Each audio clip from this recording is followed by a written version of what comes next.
Okay, so if you haven't seen the first video, then I suggest going back to look at that, because like I said, we go through kind of the basics of kind of what's where and how things are kind of used. Just to reiterate, Modo is like a standalone 3D content creation program. You can do modeling and sculpting and painting and animating and baking and rendering and scripting and lighting in it. It's a really great package. Like I've said previously, it's a little odd when you first start using it, but like anything, the more you use it, the more familiar it becomes with you, and before too long you'll become an addict and it'll be all you use, like me. Yeah, so again, if you missed the previous one, this isn't the version of Modo I'm using is not the latest version. This version is version 10.2, version 4. Now, I don't think that you can get a trial for this version anymore. You can only get a trial for, at this time, Modo 11. But so there are going to be some things that are not the same. I think maybe it's more or less shortcuts for that. I don't think there's anything too different between the two versions. There might be just like a newer process for doing something in version 11, but personally I have a version for a license for version 10, so that's why I use this one. To get the most out of this tutorial / Quickstart / stream / when you're watching it, I suggest following along with Modo open, because it'll just make sense when I'm doing stuff and you can, do it on your own screen as well. Just to start off with, in the last video I started from I reset my Modo so that it was kind of to its default factory settings, as it were, just so that we're all on the same page. So I'm not resetting again. I didn't change anything from last time, so that's where we're at. Yeah, okay, so first off, I'm just going to break up things so we can see things a bit better. So I'm just going to drag out the Items tab into its own window. I'm also, what I should have done there, hold on, let's go back. Instead, what I'm going to do is I'm going to go Windows, New Window, Data List, and then I'm going to change this to Tabbed Viewport. And then from here, I'm going to drag out my items, my shading, my groups.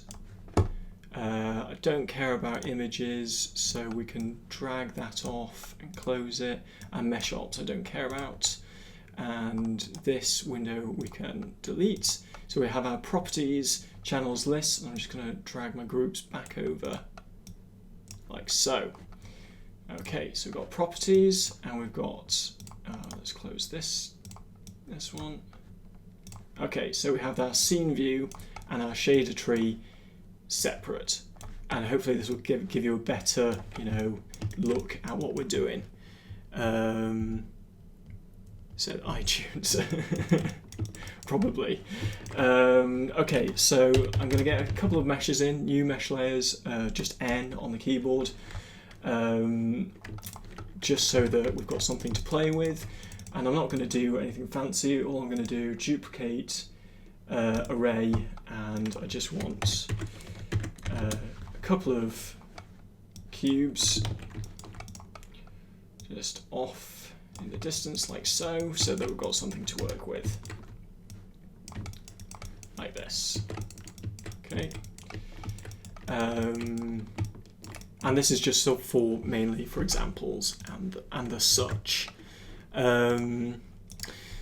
Okay, so one big thing before we really plunge in is you can only, to retain all this shading information, you have to save your files in Modo's default file type, which is it's a .lxo format. When you do a save as, this is selected kind of as default. But yeah, just remember that Quickstart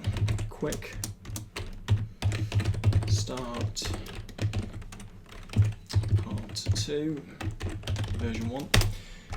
Yeah, if you don't save it in this file type, then you'll lose shading. I know that's kind of, you know, a little bit obvious, but worth mentioning at this time. Okay, so straight into it. The shade. So if you go to the shading tab, this is the shader tree. So this holds all the shader and texture information that you have in the scene. It's split into kind of different sections, really different icons, just so it's easier to find stuff. It works a lot like Photoshop layers, so you can create different effects by stacking different layers on top of each other and changing their blending modes. It's quite easy. It works just like the item list or the Scene Explorer, in that you can drag and drop items around. And basically the only real thing I use in here to add stuff is at the top here you've got 4 buttons, add layer, and then in add layer you have basically all the nodes / items that you could possibly want in the shader tree. Yeah, so that, I mean, it's that easy. So basically the shader tree is split into 3 columns. You've got a visibility column, works the same as in the Scene Explorer. You've got just your kind of, this middle column is just where everything goes, so that's where all your items live. And then on the right is the effect that layer is having on the scene. So the effect is quite important, and it's kind of often it's, you know, overlooked. But this is, yeah, just where you can change the properties of that layer. And to do that, all you do is click on, there's an arrow at the side here, you click on that, and you, depending on what you've got selected, it gives you various options for that. What's nice is that having the effect visible at the side here, it means that you can open a scene and very quickly see what is influencing what, especially when you have lots of assets with lots of materials in the scene. It can be quite difficult to see what everything is at a first glance. Okay, so these in a bit more detail is this very top node is the render frame. So this will tell you things like, if we look over at our properties panel, what camera will be used when you're doing your renders. You can change the the amount of frames in the scene. You can change the resolution of the scene, that kind of thing. It also has anti-aliasing, race tracing, that kind of thing, your displacement ratio in the settings, and you can also control your global illumination from here as well. So it's all tabbed to the side in this render frame, and that's in this is kind of, you only have one render frame in the scene, and it's this blue globe. So that's where all this information is stored. Underneath that we have the render outputs, and that's kind of, the icon for this is kind of like this landscape Mona Lisa. These stay at the top of the stack, so they're easy to find. I don't think, can you drag them around? Oh, you can drag them around, but I keep them at the top just because, you know, it's easier. So basically, these render outputs, they tell Modo what information you want to be rendered. So in this case, we've got 2 things. We've got our final color output and our alpha output. So say we want a depth, all we do is go add layer, render outputs, basic, depth, and you can see it comes in and renames it and calls it depth and changes the effect to depth. What you can also do is you could duplicate one that you already have, and when you change the effect, so say we want this as a surface ID, it changes everything automatically, so that you don't have to faff around with renaming or anything like that. And I think, yeah, you don't. It's just a click, left or right click on this arrow box to get all the other options up. Underneath that you have the base shader, and basically this computes the effects of the illumination on all surfaces in the scene. It's the most important node or item in the shader tree. If you don't have one of these in the scene, then your renders aren't going to render. Yeah. In here you can, control a lot of other things. For me, the default settings are fine. I don't really change anything else in here apart from maybe the fog, and that's only if I'm rendering in Modo. If you're setting up your materials in here and then taking them to a game engine, then you don't need to worry about this kind of thing. But I find that as I go along modeling or texturing something, it's good to kind of do a preview of it and see how it's looking with lighting and stuff like that. So that's why, just leave this on, leave this default. Underneath that, we have the base material. And basically this contains information that describes the final rendered look of the surface. And within here, so all the materials that come into the scene look like this. So you can see in the properties,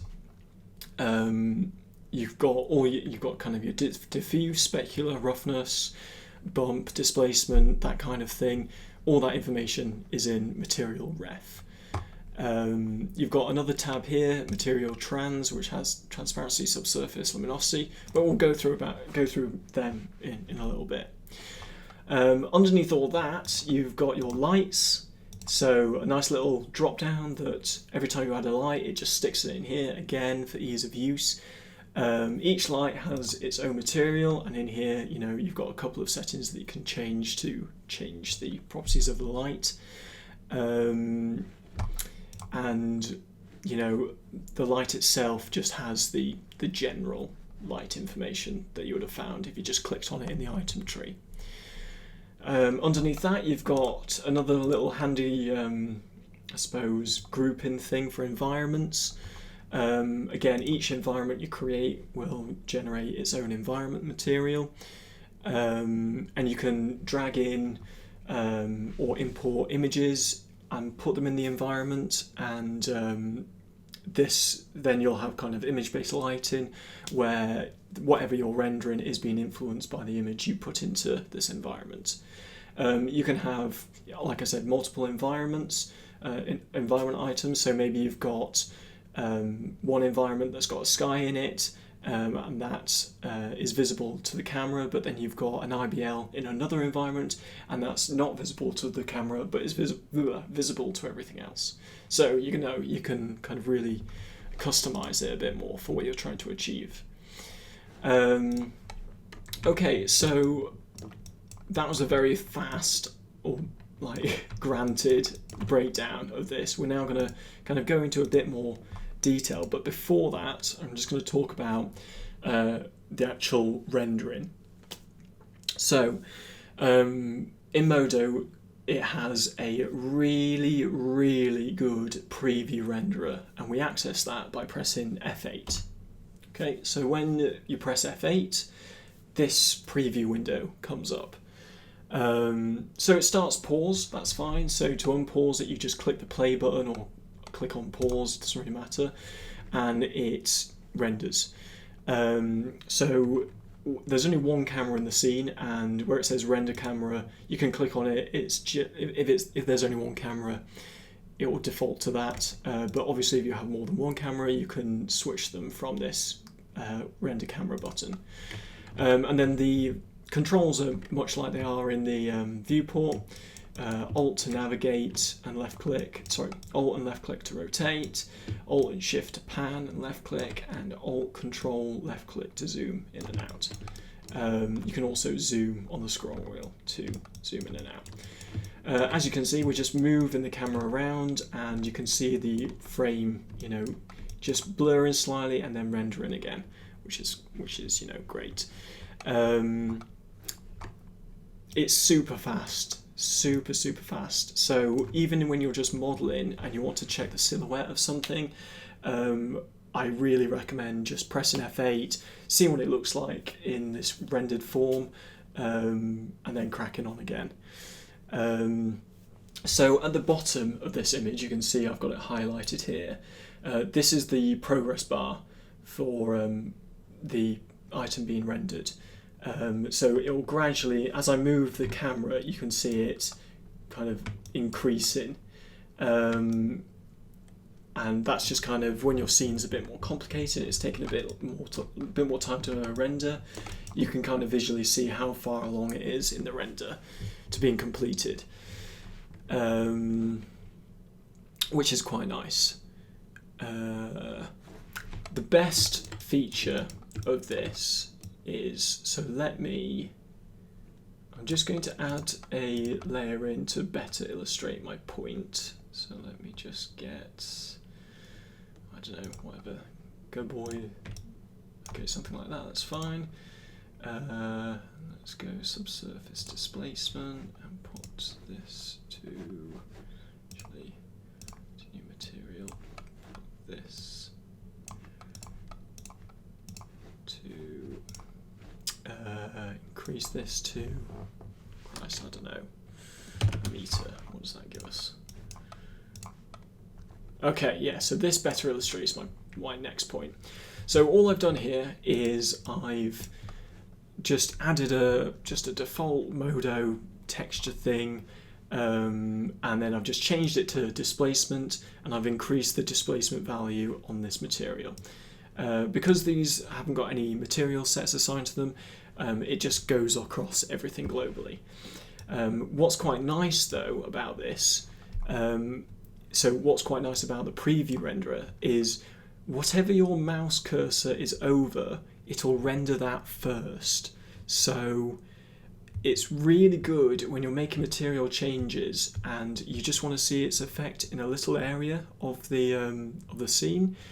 You just kind of do a little swirling motion over one area, and then you kind of just gradually bring that out to get it to catch up with itself.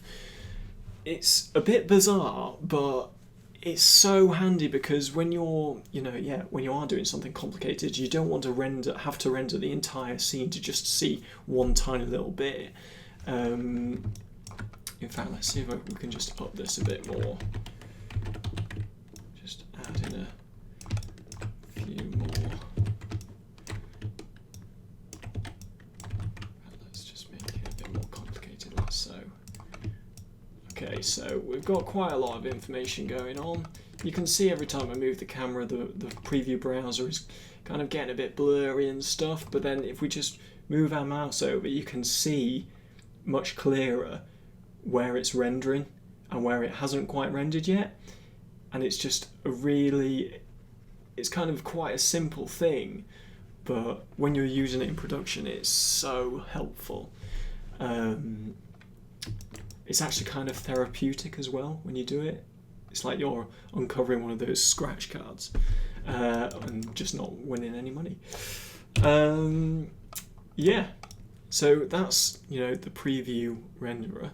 If you want to see a certain effect, render output while you're doing this, all you have to do is there's this effect tab or button. You click that, and in there it shows you all the outputs, the render outputs that you've got in your shader tree.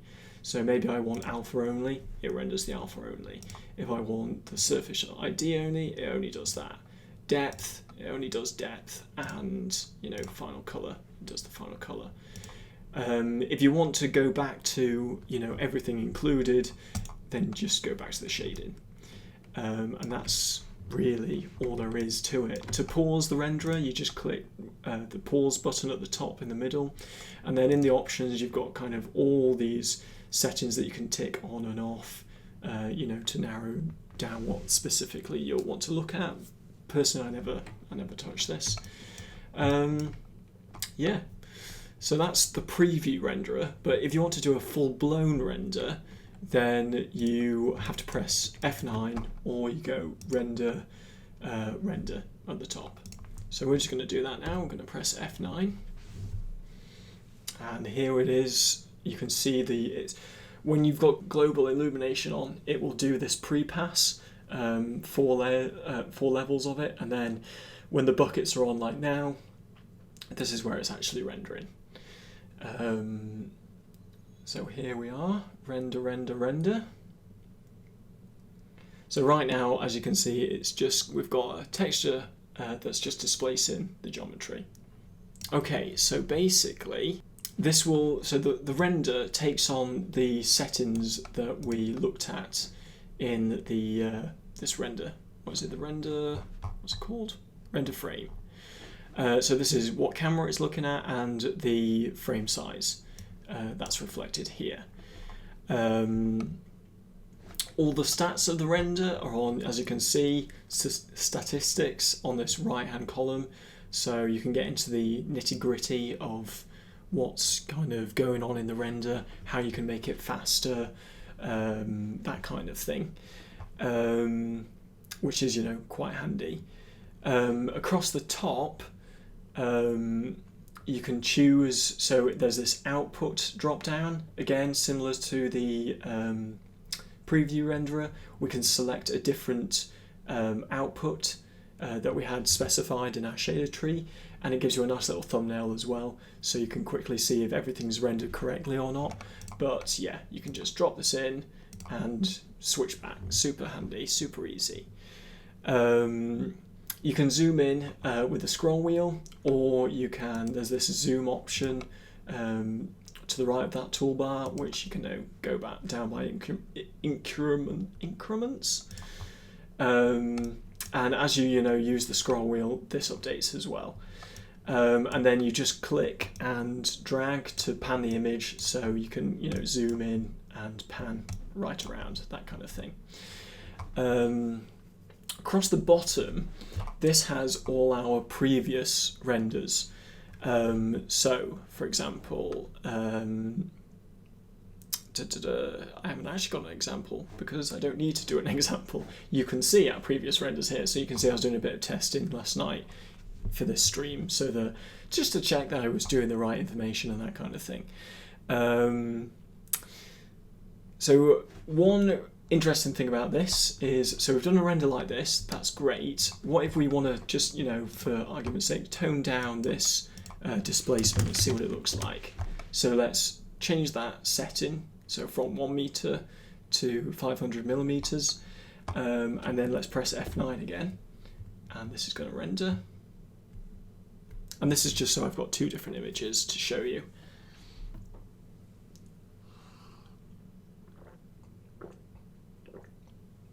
Obviously, when you have global illumination ticked on, rendering takes a bit longer because there's more to compute. You can just tick this off and it renders a lot faster. Okay, so I've got my two renders now, and you can see there's a difference between them. What's quite nice is you can select one and then shift select the other, and then you get this nice slider that you can, between images A and B, which are labeled down here, and then you can slide this across to see the results of both render frames at the same time. So yeah, no, it's simple for, if you make a quick change and you want to see which one actually is better, then you can come in and do this, and obviously you can zoom in and check a bit closer to it. It's a really nice, again, simple but effective tool. So say we want to save this image, all we do is above this kind of, all these thumbnails, there's this button called Save Image. So you can click that and it gives you the option to just save the image. Got loads of file formats, works really well. But say I want to save all of these render outputs.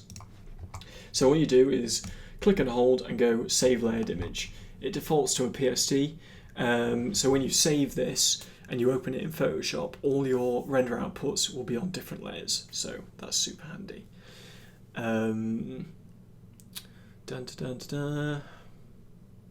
Yeah, so that's what you do for that. Yeah, so that's kind of like rendering frames, but what if we want to bake bake maps out of Modo? Then we can do that too. So to render to maps, all you need to do is make sure that the mesh has UVs. So we need to make some for this. So we've got all these cubes, and if we go lists, UV maps, and then texture. When I created this mesh, it would have had create UVs ticked on. I can't see it here, but it's in there. This is just a default unwrap, so all I'm going to do is do projection tool, atlas, click, and that's all I need to do. Everything's separate because these are all hard edges. I want to keep them separate. Pretty easy. So we've got UVs, which is great now. So in order to bait them out, we need to make sure that our mesh is selected, our texture, our UV map is selected, and then we go render, bake from object to render outputs. We click that. Now it asks you if you want to select a cage. You can, if you've got one. It's not necessary. Normally I just OK this and it comes out fine. So we go OK. And something is it is rendering. Yeah. So we've got global illumination turned on. That's why it's doing this kind of dot.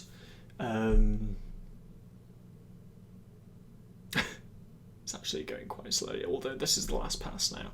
I suppose there's quite a lot of information to take in from this displacement we've got going on. But as you can see, it's slowly going through and rendering each side of the cube, each texture that's on that side of the cube, and rendering it to where its position is in the UV map. Now when you're doing your UVs, you've got to remember that you've got well, as a rule of thumb, don't really have any overlapping.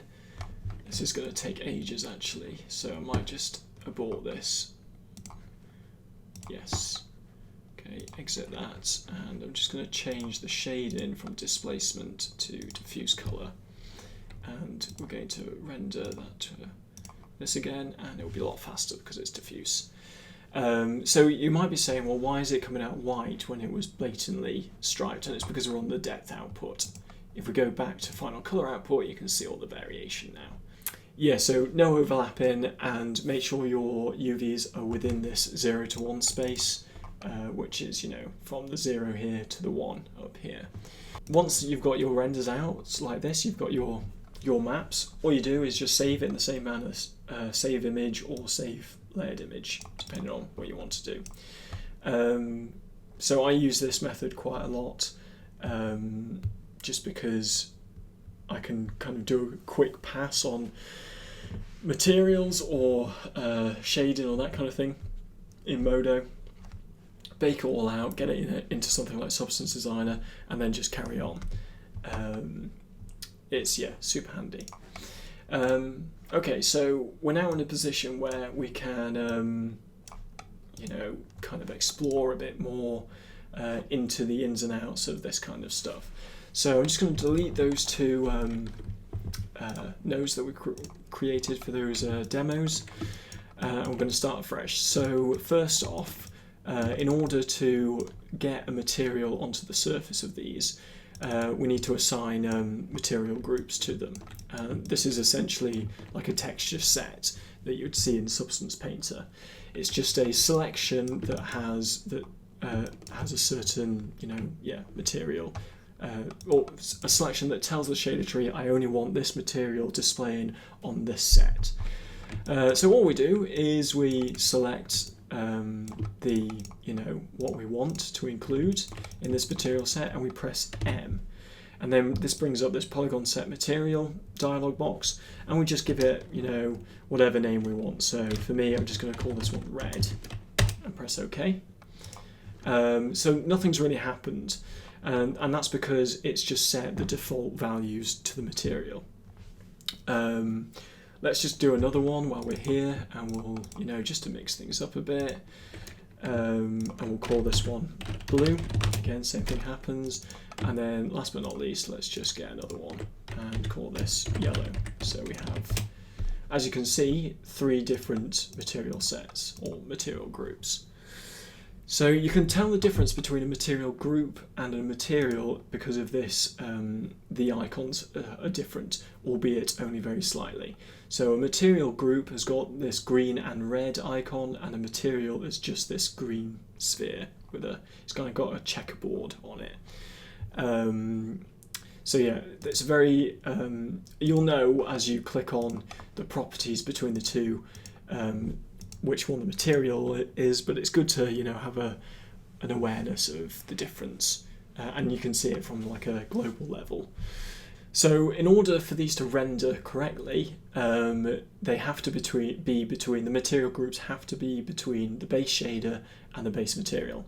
If it's outside of the base material or the base shader, it's not going to either render or it's going to look a bit weird. Okay, so when you create a material group, it automatically creates a new material. You know, super handy. You don't have to faff with getting another material and setting all that up. When we've got something like, well, hold on, okay, so just from an organizational point of view, so if we just get some other textures in here to, you know, spruce it up a bit. So say we've got all these textures now. Obviously I'm going to go through these in a minute in more detail, but say we want to organize this a bit more. So you can, like you could do in the item, in the Scene Explorer, you can group stuff by just pressing Ctrl G, and this just groups it into another material group. Now this is fine as long as it stays within the shader you want.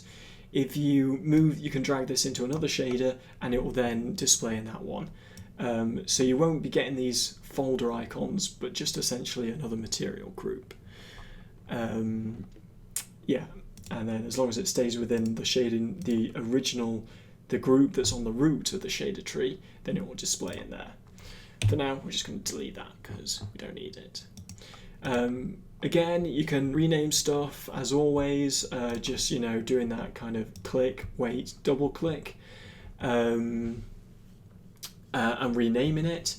Now, when you do that, this pops up, shader tree rename. Do you want to reassign materials with that name? The answer is yes, you do. And in the future, you want to change this to always yes. Make sure you press the button yes. So this means that when you rename this, so let's call it yellow 1, the items in the whatever you've selected for that original yellow set, it's going to repoint them at the yellow _1 material group. If you press no on that dialog box, I don't know how you get or no to all, I don't know how you get that back. So without resetting your preferences, i.e. resetting everything. So just the first time you do it, make sure you tick always yes and then press yes. It's just easier in the future. Okay, so moving swiftly on to, let's look at some of these things in detail. So for example, let's start with materials. Okay, so like I said before, there are two main areas to a material ref and material trans. So in material ref, you can change attributes that to do with the diffuse color, the specular, the roughness, clear coat, bump, distance, displacement distance, double-sided and rounded edge width. So double-sided is just a tick box, but that's really handy for foliage, or if we take the top off one of these and do just let's just do an F8, you can see we're seeing through. Well, we can't see the other side of that geometry, but if we take double-sided on, nothing happens. That's because it's perhaps not in that shader. So yeah, so if we just turn it on in the base shader, so that's probably because these sites haven't got material groups assigned to them, you can see that turns on and off. So generally, as a rule of thumb, I keep it turned on just because it just makes seeing stuff a bit easier. So yeah, remember that double-sided is in the material ref. So let's go through and let's adjust some of these settings. Let's also get the preview renderer up so we can see what the hell's going on. So this yellow one, let's make it yellow. So you just click on any part of this bit in here and you're presented with the color wheel, and you can literally just slide this around to get the value that you want. You can then change some of these, like the hue, saturation, value and that kind of thing, to further tweak it without dragging it if you want. I tend to just drag a color and do it. Underneath that we've got specular amount and Fresnel, so let's turn these up, maybe turn this one down, maybe give this a kind of a yellow tint to it. We've got our roughness as well, so what if we want it not rough in the slightest, or we want to make it completely rough, we can do that here. Really simple. Smooth and angle I don't really change about with very much. Rounded edge width is really handy, so Matthew O'Hallahan, I don't think I'm saying his name right, but Matto, a frequenter on ArtStation, he uses rounded edge width quite a lot. So if we bung in 0.1 or 100 millimeters, you can see that we're now getting a nice rendered beveled edge fate in the renderer, instead of having to go in and manually put a bevel into these sides. So it's a really, really handy thing, and also you can bake this information in a normal map. So that'll be really cool to do when we do that at the end, hopefully. So I'm just going to go through and I'm just going to assign some colors to these things, just to, we've got something else going on. Let's also make some of these a bit different. Maybe turn the roughness off. Actually, no, let's put a little bit on. Maybe turn this down. Maybe give this another color, which is quite nice. So there we can really kind of tweak how things are looking. And on the red, let's just make this red. We'll leave, maybe put a tiny rounded edge on that. Make this kind of pinker, that kind of thing. Again, it's like super handy for just changing things, and you can see how fast we're rendering as well in the preview renderer. I'm literally making changes, and you're seeing it pretty much instantaneously. Okay, so there we go. We've got some really weird stuff going on. Okay, just going to check my texture map. So just putting that polygon on has upset that a little bit. So let's just relax. Ooh, or rather pack. Let's just pack all these again. There we go. Just so that we've got a clean UV map. We'll be coming back to that probably in a bit. What's nice about the rounded edge shader as well is if we, so which ones had, so that was 100 millimeters, that's 50 millimeters, yellow is 50. So if we move a red and a yellow cube, so let's just, this reminds me while we're here, say we've got our material group set up and want to reassign something, just select it, and you can go to a drop down box and just click the one you want and it will do it. So that's really nice. Okay, so what's really nice with the rounded edge shader width thing is if we move this and intersect these two meshes, you can see in the geometry in the 3D viewport, it's a straight edge and they're not blended together. Now when we go into the viewport, into the render preview, these two have both got the rounded edge width set to 50 millimeters, and you can see that we're getting a blend between them, and that's not, we don't have to do anything other than push the meshes together and that generates that. I think what might be nicer to see this is if we just bring this back up and we just copy and paste this, move this down, and then maybe if we just increase the red one, maybe to 0.1, and then do that again, you can see, yes, you are getting it is being faked, but at the same time, you can see where it's being, it's changing the geometry, or rather faking it so that we are getting a bevel, which is, pretty damn cool. And so it means that you can, just model in a very primitive way and still get, the results of having, gone in and done a bit of a beveled everything. I think it's probably very underused, and that's probably because Modo is underused, and sort of why I'm doing this stream/video is to hopefully, entice some more people into using it, because it is really easy and it is really powerful. So in the Material Trans tab, we have, other options. So transparency amount. So on, say, this, let's go with the yellow one. Let's, give that transparency of, 80%.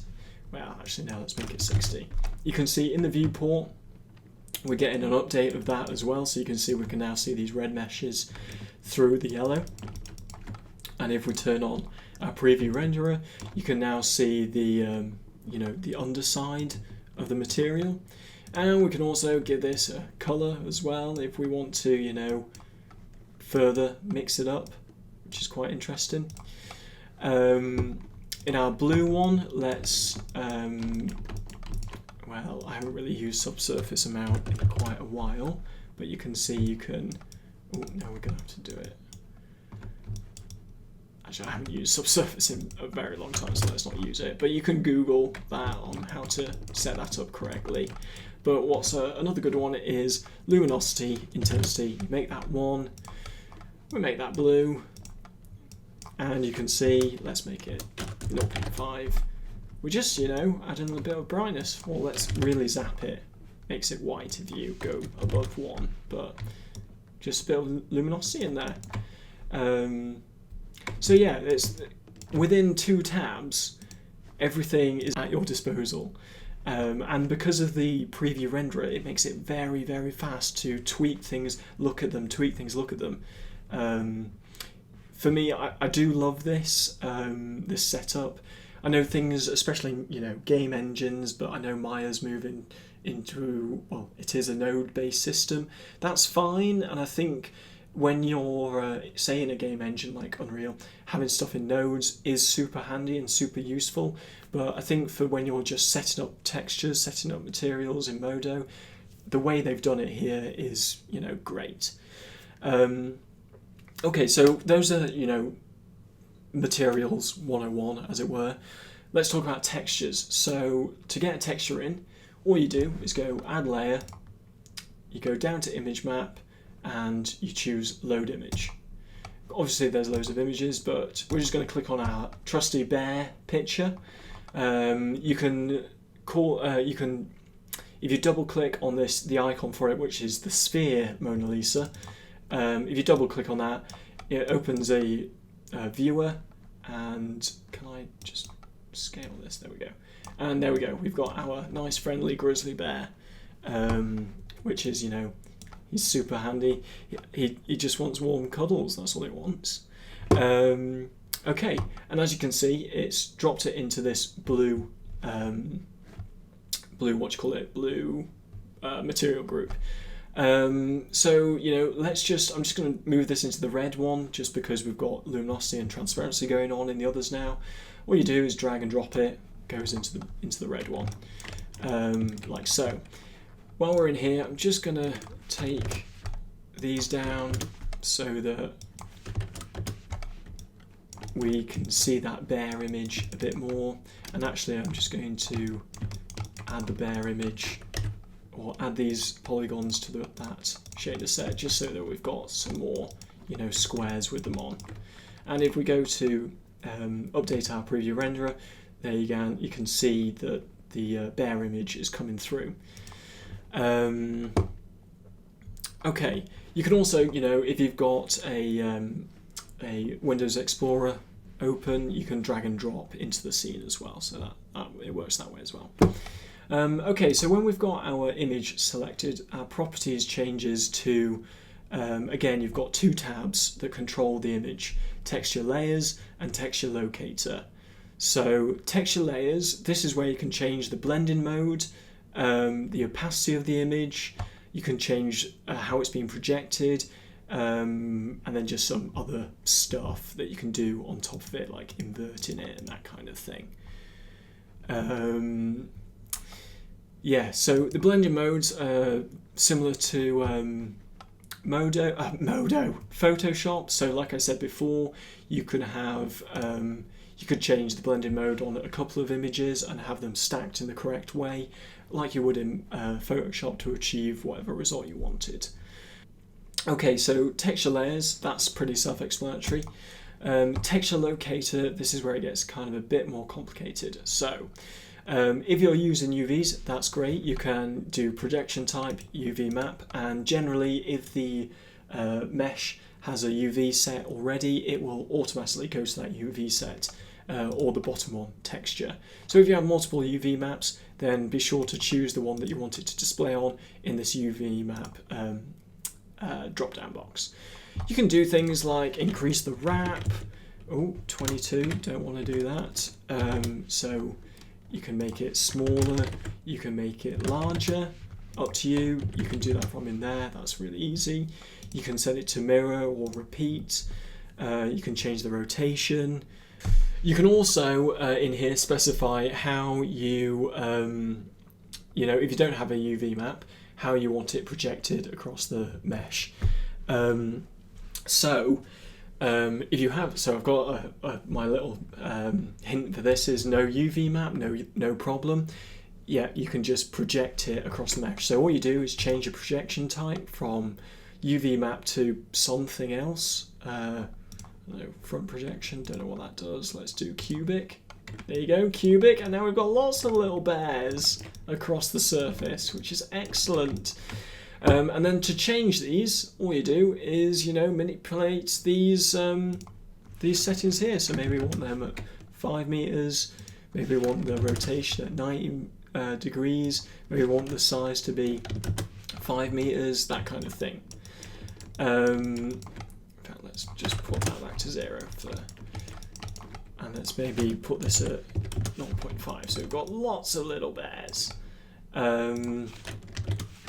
Okay, so the texture locator. Now, I'm quite glad that we've done a qubit projection, changed the settings a bit, because this is an important one to look at. So every time you put an image or some kind of general node, so let's go textures checker, a little plus is created next to that image or node. When you click that, you expand it and you can see within it there's this Mona Lisa again, but on like an XYZ, whatever that's called, locator. So this is the texture locator.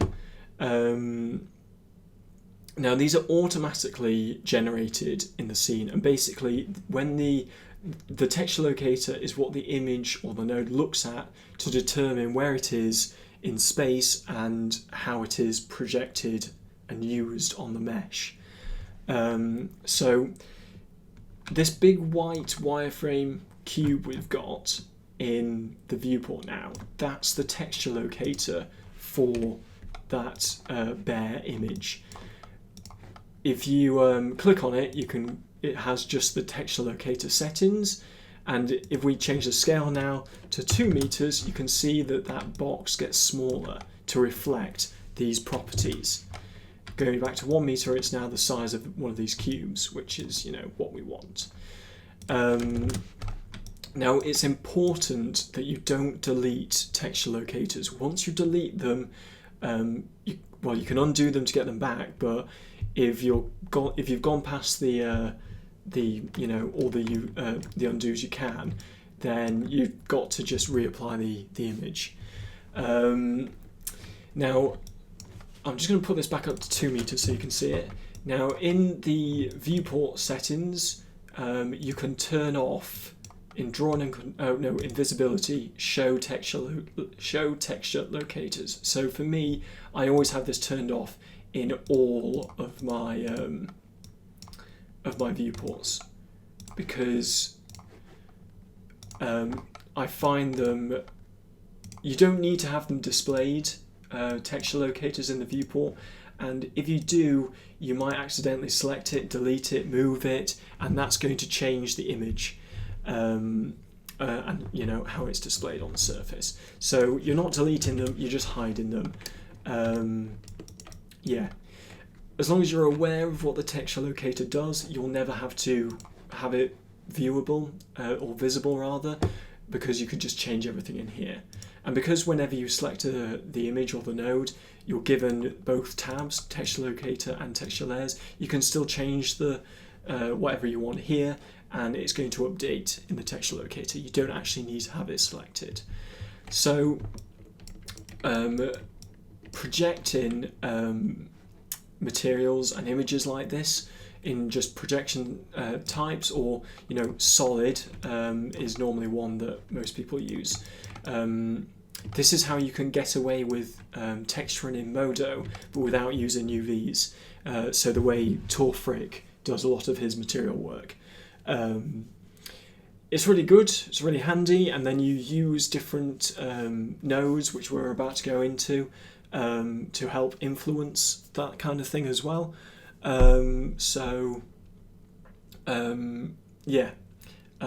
Again, you could do all your texturing in Modo with projections or UVs or a combination of both, and then bake all of that into your UV set, and then stick that into the game engine.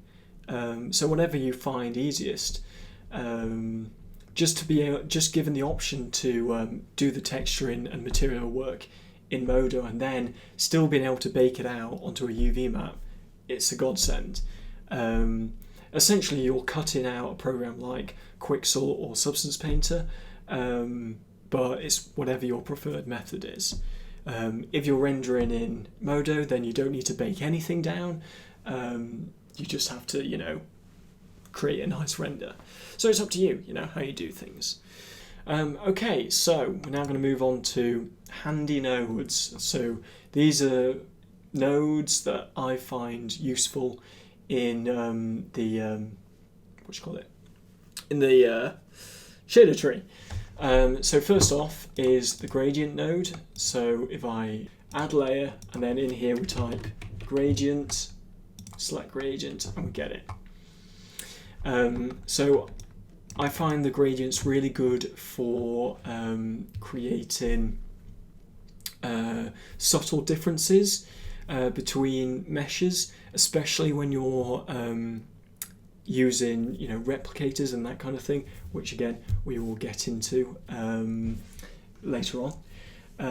So the gradient, if we go to texture layers, you can see the properties have changed, and we can edit the gradient by clicking on this button called Edit Gradient. So we click that and we get this window open, the gradient editor. So in here we can select, so it's pre-selected the RGB values, and what I'm going to demo to you is changing the color values, but you've got all these other attributes on the left column that you just select, and you can change to whatever you want. So I want to just change the colors here, and I want 3 different colors. So all I do, these are selected, you middle click to add a new key, and then you can move that to wherever you want, and then you use the color wheel to just give it another color. So we're just going to call it, well, we'll put this one as blue. We'll middle click again. Ooh. Sorry, before I do that, let's just delete that key. If you middle click as you go to however many you want, and then start moving them. I find that's the best way to deal with this. Otherwise, you're going to end up with keys on different things, different paths. But so all we're doing is doing an RGB. So it blends from 0% to 100%, and it passes through green into blue. Super simple. So this is quite cool for, I'm just going to get myself a sphere, select that, get it a bit bigger, move it off to one side, and let's call this sphere, and we just want this as a grey value. Go OK, OK, there it is, it's coming, and I'm just going to put my gradient in here for the moment. So one cool thing about this is, so let's change, so at the moment the input parameter for this is incidence, and I want to, probably leave it as diffuse colour for now. Let's see how it pans out. So now if I unpause this, you can see that the gradient has been applied to the sphere, and whichever way we look at it, the incidence is not going to change. But it's basically saying in the middle, so dead on to the camera, it's red, and then as we kind of see the edging of the shape from the camera, as you're looking at it, it's going to go to blue. So that's quite cool for getting simple but effective texture options like that. And we're then just selecting all the keys, and maybe we want to make this yellow, changes it, makes it yellow. So it's really, really easy to use, and because we're saved by the preview renderer, really easy to see your results.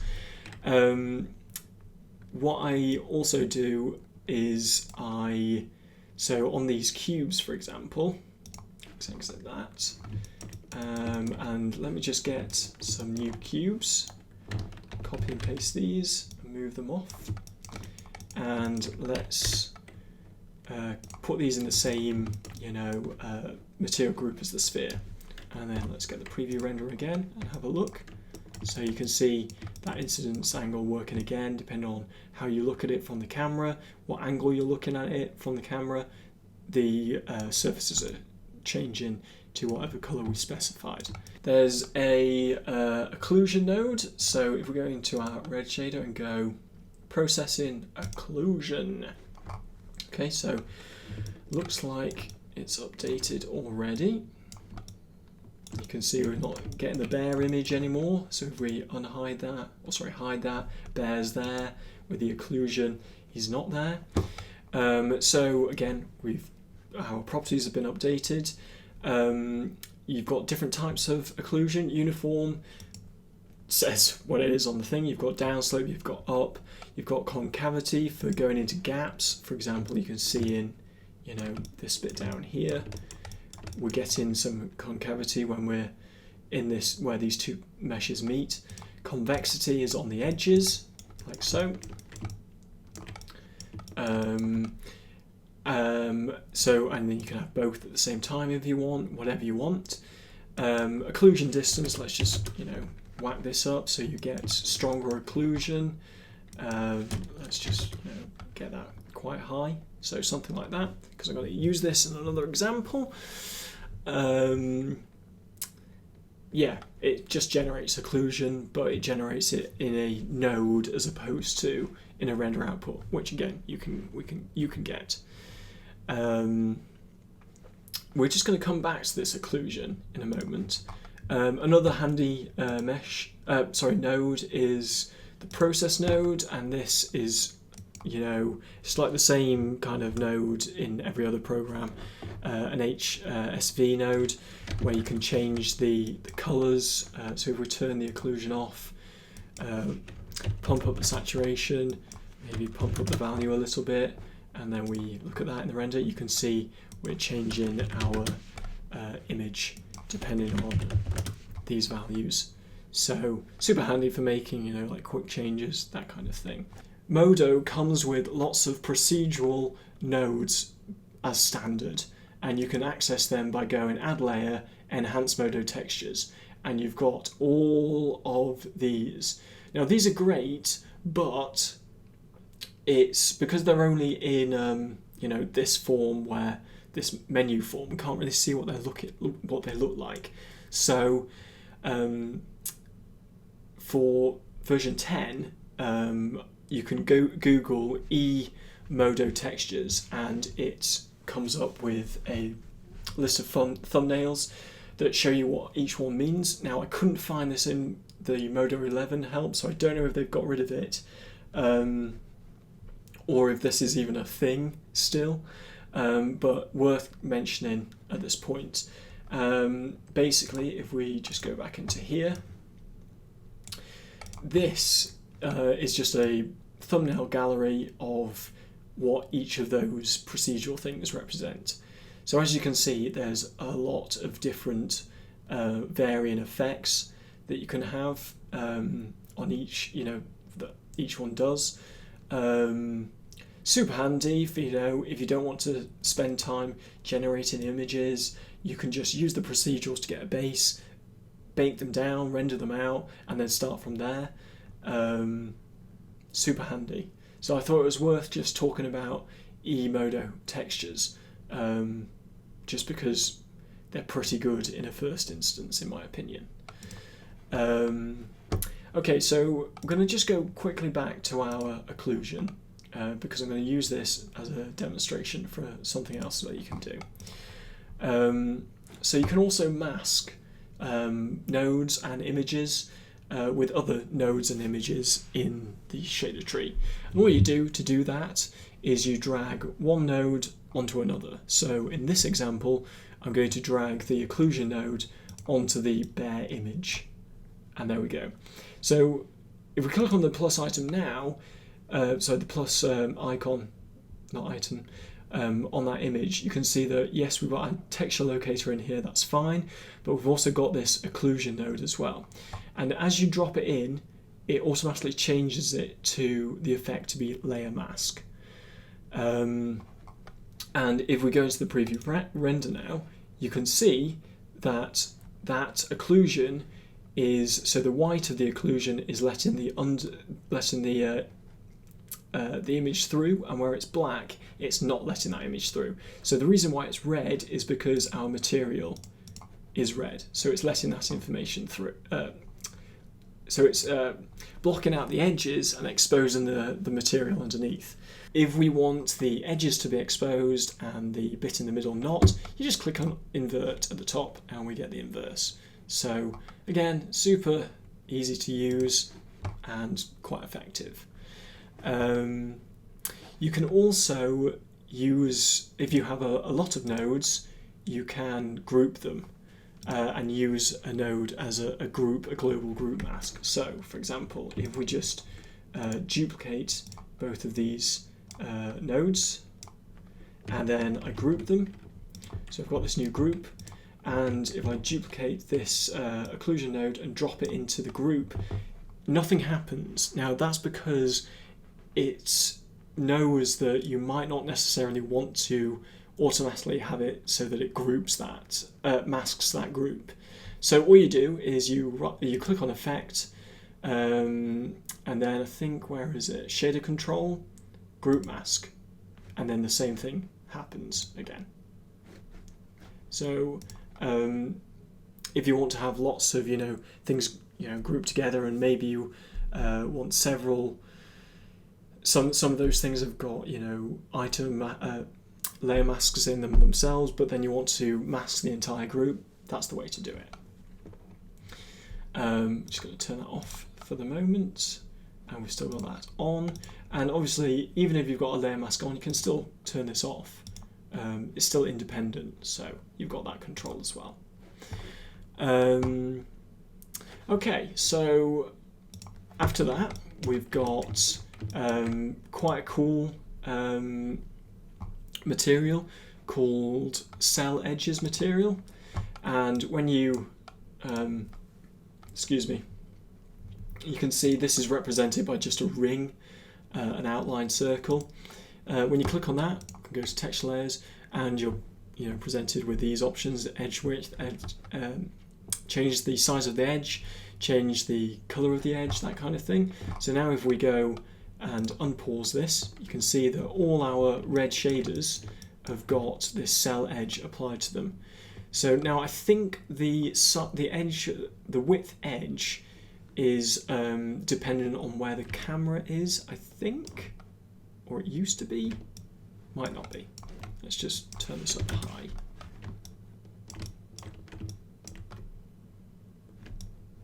Maybe. I actually can't remember, but let's leave on 3. But you can see that edge is coming through, and then maybe we want to change this color. Let's maybe make it, I don't know, something we haven't got, green. Okay. So maybe handy for if you're working in 3D doing level designs and you want to highlight the progression of the player, but you don't want to make it too obvious. You could just use something like this.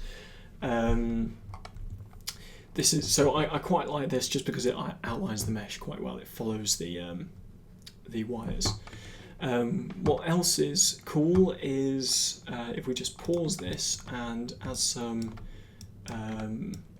So perhaps let's do it on these ones. I'm just going to add some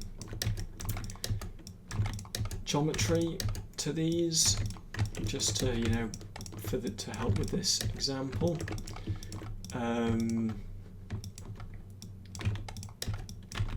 Okay, so there's the cell edges one, that's really cool, but there's also if we go to special and go wireframe texture, this renders the wireframe within the. Let's just turn those off so we can see them a bit better within the the shader. So we've got something that's highlighting the edge geometry, which is great. But now, like if you want to do like a turntable or something like that, then the wireframe texture does exactly what it says on the tin. And as you can see, we can change the colors to whatever we want again. So maybe it's like this cyan-y color, not very handy to see. Maybe make it pink, and that's essentially it. And it just makes it so instead of faffing with doing kind of screen grabs or anything like that, you can just render a wireframe node and you get a really lovely render out of it, plus you get the wireframe, which everyone likes to see anyway. So that's a cool little node. Another node which I suppose I don't use as much anymore, but is pretty cool, is, if I can find it, if you go to Special and go Surface Generator, you can generate particles in a node in the shader tree as opposed to generating particles in the Scene Explorer. So perhaps this is, you want to put fur over a surface. So again, I'm going to talk about particle generators after this, in a little bit. But say you want it, by having it in the shader, you could say, well, in this shader I want, wherever the shader is, I want brown hair coming out. So then you can just, specify a little bit, say maybe like around the elbow on a character, where the armor doesn't cover, you can just have little bits of hair coming out of that, and that's still attached to the shader, as opposed to on the geometry. So it's kind of less faffing about with weight maps and that kind of thing, whereas you can just specify a selection set for the shading, and it's done. So that's one to be aware of, but probably once you're going more into doing particles and that kind of thing.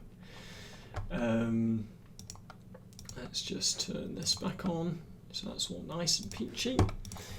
And so what's cool here now, hopefully, if we, I think we've got the texture selected, we've got the item selected, and if we go render, watch this not happen now, but we don't have to select anything else. We literally just go make sure the mesh is selected, make sure the texture is selected, and then go bake whatever it is, render to bake outputs or something like that, and you can see it's rendering that information to the UV map. I think the stream might drop out in a minute, I hope it doesn't. But yeah, and then we've got all of that information that we can take to another program, which is great. Okay, so that's pretty awesome, but what can we do? What kind of effects are quite good as well? So I'm just going to run through some of my used effects. Probably my most handy one is Stencil. So you use Stencil for putting essentially an alpha map into whatever you're doing. So for example, if we just get a texture noise, and I'm just going to change the properties of this, put the gain up to 99 just so that, so when we see this now, you can see that that's where the noise, that's the noise, it's super high. There's our black and white, what we're going to use as the stencil. So all we do is we change the effect to, I think it's shaded control, no, surface shading, no, special effects, stencil. And you can see now that we've stenciled out the parts that we don't want to see. Now, bear in mind that Modo looks at or takes alpha maps, it uses them inverted. So to rectify that, you just press invert, and that does it. So now, if we, let me just duplicate this, put this as diffuse color. So the black is being rendered and the white isn't. Oh, sorry, that's inverted, my bad. Yeah, so there you go. So when it's not inverted, the black is visible, whereas when it is inverted, you want to see the white bit. That way it matches up with how every other program works. So I find that Stencil is a really good one. So it's really good when you have a stencil in a polygon set and in a material group, and double-sided on, it's like hello foliage when you do that. Okay, another one is, and this kind of ties into when you're using surface generators. We're not going to go into it here, but you can change how dense the particles are in a certain area. You know, I don't really know what the normal does. I'm guessing that's the normal and how it is on the surface, and also the size. So that can be quite a handy one as well. Like we showed at the beginning of the stream, if you go to surface shading, you can change the bumps and the displacement. So for us, I'm going to delete this stencil node, and I'm going to change this version to bump. I'm also going to just take it off that, and now if we go into our material and put the bump distance up quite high, I think I'm going to have to just turn off this for a moment and make it higher. But there you go, we can see the bump information coming through. Yeah. So you know, that's good for just faking a little bit of undulation to the surface. Again, when you're looking at this kind of thing and you're trying to fake things a bit. You can also, there's a subsurface, there's a normal effect as well. It's up to you which one you use or which maps you have, but I generally find in a first instance it's bump is really easy to use, and you can tweak the amount of it, or it's not the amount of it, the amplitude in the material, so it's nice and easy. Let's get our bear back because I like him. And then you can also change the effects to Unity attributes and Unreal ones. So if you want to, do your texturing and shading in Modo and then export it all to Unreal, you can specify these effects, and then that way what you're getting out is what Unreal interprets, so you'll get a nice transition between the two programs. some handy render outputs that I use. So I generally have a diffuse color, so this renders everything. Oh, where are you? Render outputs basic. No, it's not basic. Material, diffuse color. So this will render everything with diffuse color only. No lighting information, no shadows, that kind of thing. Depth is really good for where you're doing height maps. What I tend to do with finding out the depth of something, I get myself a locator in the main scene, and I move that up to the specified height that I want. So in this case, it's about 1 meter. And then I go into click on my depth output, and I go remap pixel values, and then I put the maximum depth of 1 meter. And that way, that knows the depth that I should be using for when I'm rendering depth. Hello. So that's pretty cool. I also tend to use a ambient occlusion output as well, which is pretty cool. It does exactly what it says on the tin. An alpha output for if you're baking anything out that's using, or that you want to pull an alpha mask out of with it, and this surface ID as well, which is really great for doing ID masks.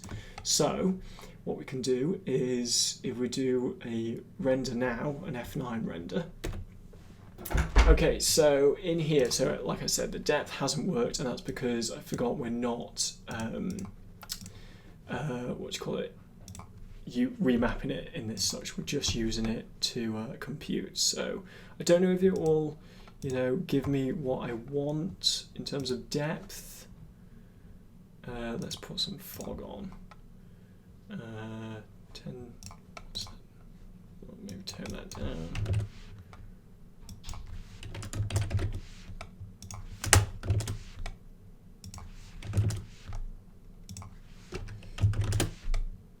Okay, so that's got some fog in it. Let's see if that comes up now. F9. So you can see we're getting some fog in the scene. Depth doesn't really matter. Let's turn fog off. We don't need it. But you can see here, so we've got our final color output. We've got our alpha. We've got our surface ID, which is quite cool. So depending on which material has been assigned to which surface, we get a different color, which is quite cool. Depth, that hasn't really worked, but generally you get a black to white image or gradient image in grey. Diffuse color output, like I said, no lighting information, just diffuse color, and ambient occlusion. So you can see where we're picking up information from other meshes as the closer they are to each other. So yeah, they're all pretty handy, and generally I bake with them when I'm doing stuff. Especially if I'm taking stuff to other programs. So yeah, that was a very quick blow by blow. What I would say is, so the next thing I just want to talk about briefly is a really good way to familiarize yourself with materials and how they work in Modo is to use the preset browser. So if we go Layout, Windows, New Window, Data List, and then in here we just scroll down to Data Lists and go Preset Browser, you're going to get this appear in front of you. You're presented with this, it says Preset Browser at the top. So what I do is I move this column in the middle all the way to the left, and you're given thumbnails instead, and then use this scroll, like drag thing to change the size of these things. So double click on Assets, double click on Materials, and you're given all of these come as standard to Modo, but essentially it's grouped loads of different materials for you. So loads of things you can choose from. So if we go into plastic, for example, you can see it gives you little thumbnails of different types of plastic that come with it. So if we look at this rubber silicone and maybe drag this into the yellow for the moment, you can see that Each one comes with its own material group, so you can drag it around and stuff like that. And it also has, all the other nodes within it set up automatically. So if we unpause this, you can see that all the yellow stuff has now changed to this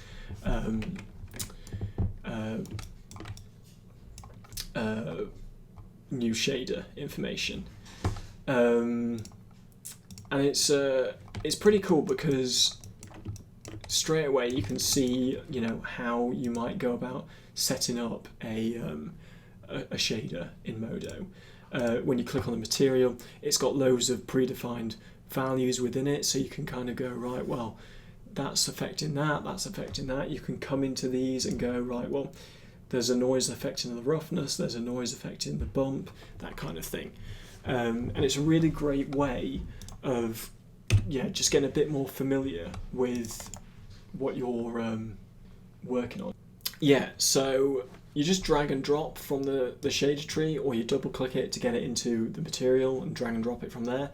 But personally, I think this is a really great way of just helping that familiarity with how the shader tree works. So that kind of rounds off our look at the shader tree and materials and how we can use different nodes to accomplish different effects, that kind of thing in Modo, and looking at the renderer as well, super handy. So now we're in a really good place for me to switch things up a little bit. I'm going to look at some techniques that I use just to make life easier when I want to achieve certain things. So we're going to start with, first of all, curves and rendering curves. Now, curves can be a bit of pain to model, whatever program you're using. So I'm going to show you how you can render curves, first of all, very quickly, very easily, and then also how we can then change those into geometry, and then we can further manipulate them. So I've just selected a curve, and I'm just going to click in the viewport to draw one out. As you can see, there we go. We can adjust it a little bit, blah de blah de blah. Let's move Mr. Bareface and just mix this up a little bit by moving these points back and forth in the 3D view. Just to get a bit more variety, like so. Best curve ever. Okay, so there we've got our curve. Looks spectacular. So if we want to just render this and see what it looks like, all we do is go to curve and tick render curves, and then I want to move this out of depth only, and you can see our curve is now being rendered. And then you can change the radius, so maybe we want this 0.1, or for this we might have it as a meter. So it's super easy then to adjust it. And then of course, because it's a curve, we can just move a point and it changes it in the viewport. We can move it in the viewport and it changes it in the render. So that's really cool, but then you're thinking, right, well actually I want to have actually like 3D vines or something out of this, or making it like a 3D rope coil. How do I do that? It's simple. You just tick render curve as polygons, change so that the number of sides is the number of polygons around the circumference of the curve. So leave this at 8, something like that, something simple. And all you do is go render bake geometry cache. And then we don't want fur, we're not using that. We don't want shaders, we just want surfaces. Press OK, and it's done. It's also bunged it on another mesh layer. In fact, it's done it on all of the cubes we've got in there. So we only want this one. And we'll delete that folder, yes. Where's yes? Okay. And then now we've got this piece of geometry. Notice it is quite high res, so just be wary of that. But yeah, that's all good, and you can see it's good to go in the viewport. Got some problem geometry, so we'll just delete them, tab it, and that subdivides it and smooths it. Now, it does come out triangulated, which isn't great. I'm sure there's a way of turning triangles into quads, but I can't remember how to do it in here. But now what we can do is we can, adjust this further by perhaps using fall-offs and, moving the mesh like this. Excellent. And, we've now got a super awesome curve with some fall-off to it, which is great. So yeah, that's a really quick and easy way of generating curves. So if you're doing vines or maybe you're doing branches and stuff like that. What's nice as well is on the curve itself, you can add in, they've got these little gradients, so you can, adjust the thickness of it, from where it starts to where it ends. You can see it's thicker at this end than it is to this end. So it just speeds up the workflow. Again, I think in future I might use Replicators for branches in a first instance, just because I'm literally specifying points for the curve, changing the radius amount, and then I'll do a depth to get the height out of that, which I'll then use to do a normal, and you're pretty much done. Whereas that might take a day sculpting or half a day setting up the nodes in Substance Designer. So yeah, that's really quite a little nugget of information there. Moving on from that, say on this mesh we're like, all right, well this is great, but I don't know how big it is. So yeah, you could look at the the grid size and look at this number in the bottom. It says 2 meters, so each grid square is 2 meters long, and that might give you a good idea of how big this is. But what if you want specifics? So to do that, there's a handy tool called Dimensions Tool. If you go to View, and then down at the bottom here it says Dimensions Tool, you click that, and it gives you the exact dimension of the mesh in 3 axes.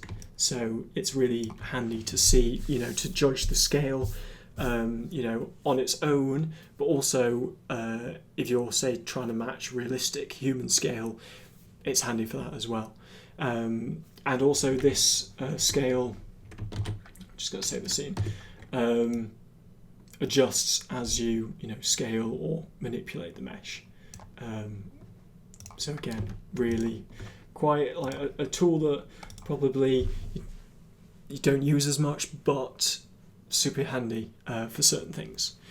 Okay, so another tool which I find quite useful is the reduction tool. So this mesh is quite high, 3,260 polygons, so pretty high. So what we can do, we can whittle that down a little bit. So you can go geometry, reduce, reduction tool here, or you can also go polygon, I think, reduce, but then it gives you weird options. I don't really know, I don't really use them, so I always go geometry, reduction tool. This is quite cool because we can now either click and drag in the viewport, and as we do that, we can, as you can see, the numbers are ticking down. We're gradually bringing down the count. And actually I'm scrolling quite a lot here, but you can see we're really zapping out the geometry, and at these stages we're down to 200 polygons, and you can really see now visually the polygons getting zapped out. So that's one way you can do a reduce, which is quite cool. Another way, which I find even handier sometimes, here it is in Polygon Reduction Tool, is you can specify an actual number to reduce it down by. So we know that all the polygons here, 3,260. So let's put in 3,260. And then let's say I want that in half. So I divide it by 2, so I do a slash and then 2, and then I press enter, and it gives me the halfway point. So it's 1,630. If I then click, oh no, sorry, if I don't click, if I do that and then press apply tool, because it's interactive. Yeah, so sorry, it did, for something it got mixed up, but once I've done the maths and then I click in the viewport, it drops the polygons to the specified number. So you can kind of you can bring it down in stages. 850 is the next one, and it's automatically applied it. In fact, there we go. Maybe we want to go down again, divide it by 2 again, 408. You can see more of the faceting, but that might be what we're after. And there we go. Obviously, if you undo from here, it will undo back up to the full amount, just like with every other tool. So just be aware of that. But yeah, I mean, for me personally, that's a great way, and it keeps the silhouette. That's most important, I think. Keeps the silhouette of whatever you're reducing. So it's quite an effective way of doing it. It kind of thinks about it a bit more. Okay, so we've got that. Let's just delete that for the moment, and let's delete our curve. I just want to bung in a sphere for this next bit. Scale this up and just move it off to one side. Okay, so I'm going to quickly talk about the Retopology tools in Modo. I think they're really good. I use them quite frequently when I'm reskinning stuff, just because it's super easy to use.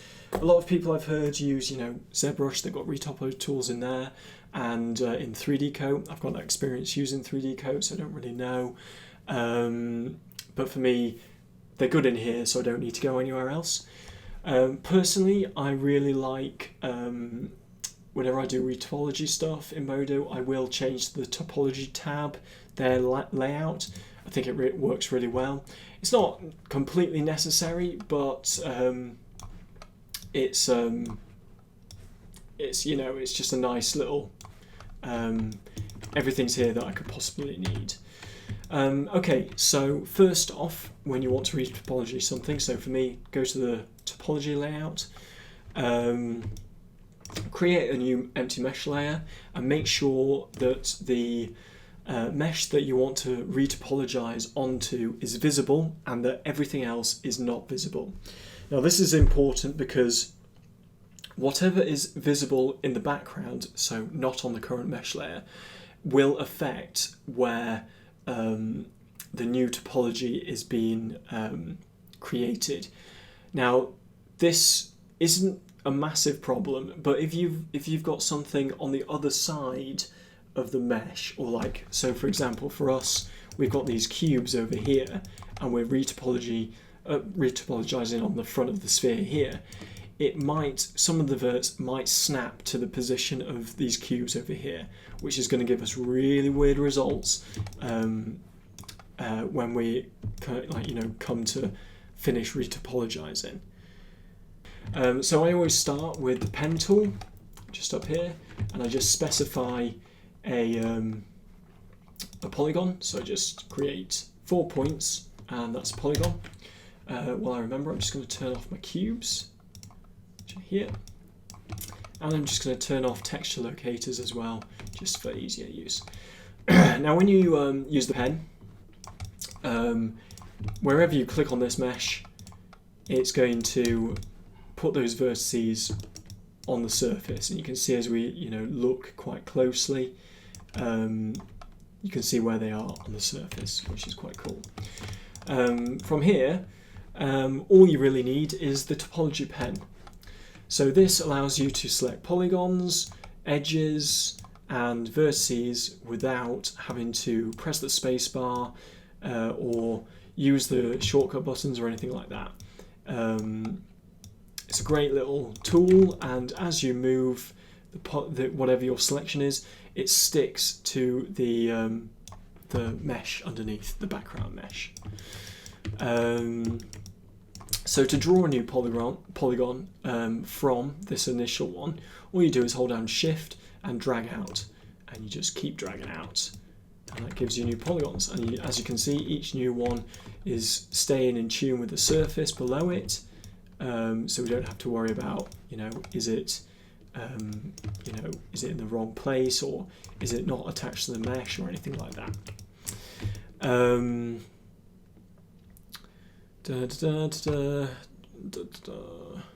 Additional draws. Yeah, it follows the surface shape.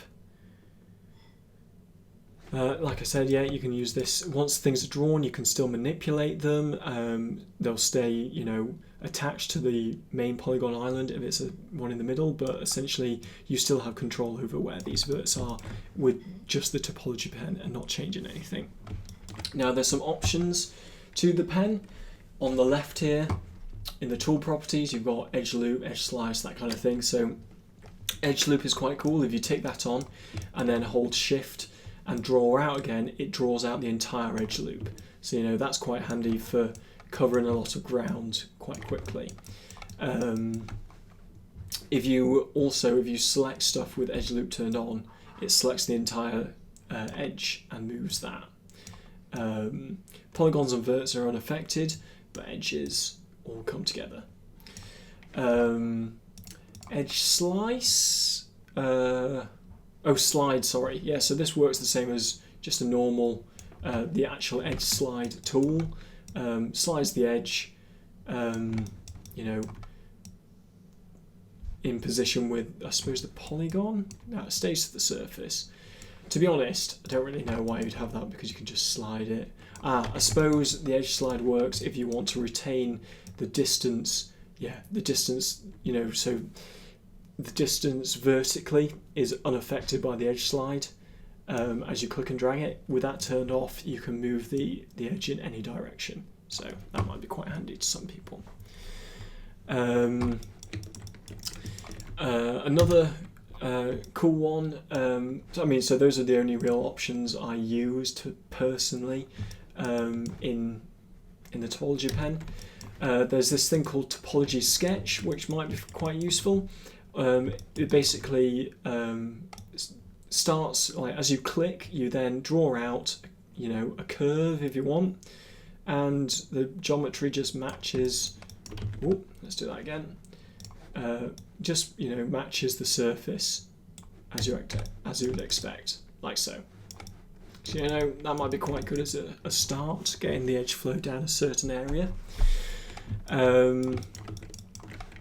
What we'll do is we'll just drag this out down here, drag this out down here. Now when you have two polygon islands, it's really easy to snap them together. All you do is shift, drag out, and then as you approach the other island, it snaps.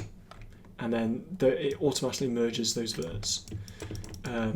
So super handy. You can also just click verts and they will snap to the nearest one, which is another nice little feature. And really, that's all you've got for the Retopology tools. I say all you've got, all you'll need. You've got other things, you know, like the edge slice, loop slice, bridge, other tools that you would use in normal mesh editing. But essentially you can get away with quite a lot of stuff with just using the Retopology pen. So that's you know, a cool thing to think about. What I'm going to just do here to demonstrate another point that we're just moving into now. So I'm just I'm just merging. So I'm just beveling some of these edges.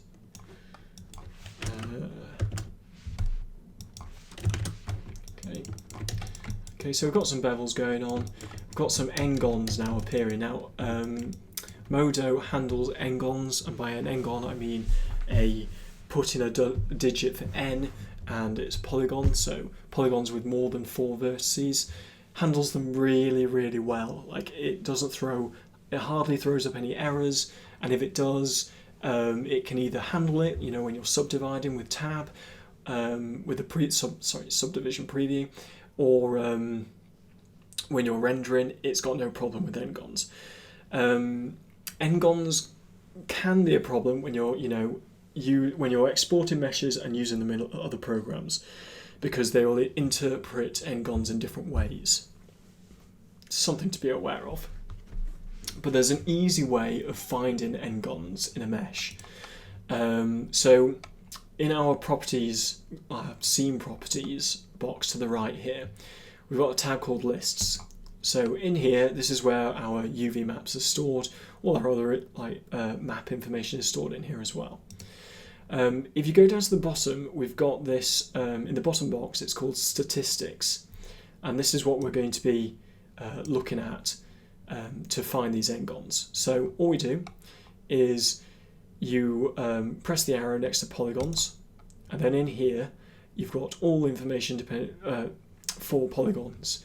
So we want to look at n-gon polygons, so all you do is you go polygons and then by vertex, click on the arrow, and this gives you a breakdown of the number of polygons that use 1 vertex, 2 vertices, 3, 4, and then n-gon vertices as well. So you can quickly see how many there are in the mesh, so that's quite cool. If we want to triangulate all of these all these n-sided polygons, it's really easy to do that. All we do is press this little plus button, and that selects the n-gons on this mesh item.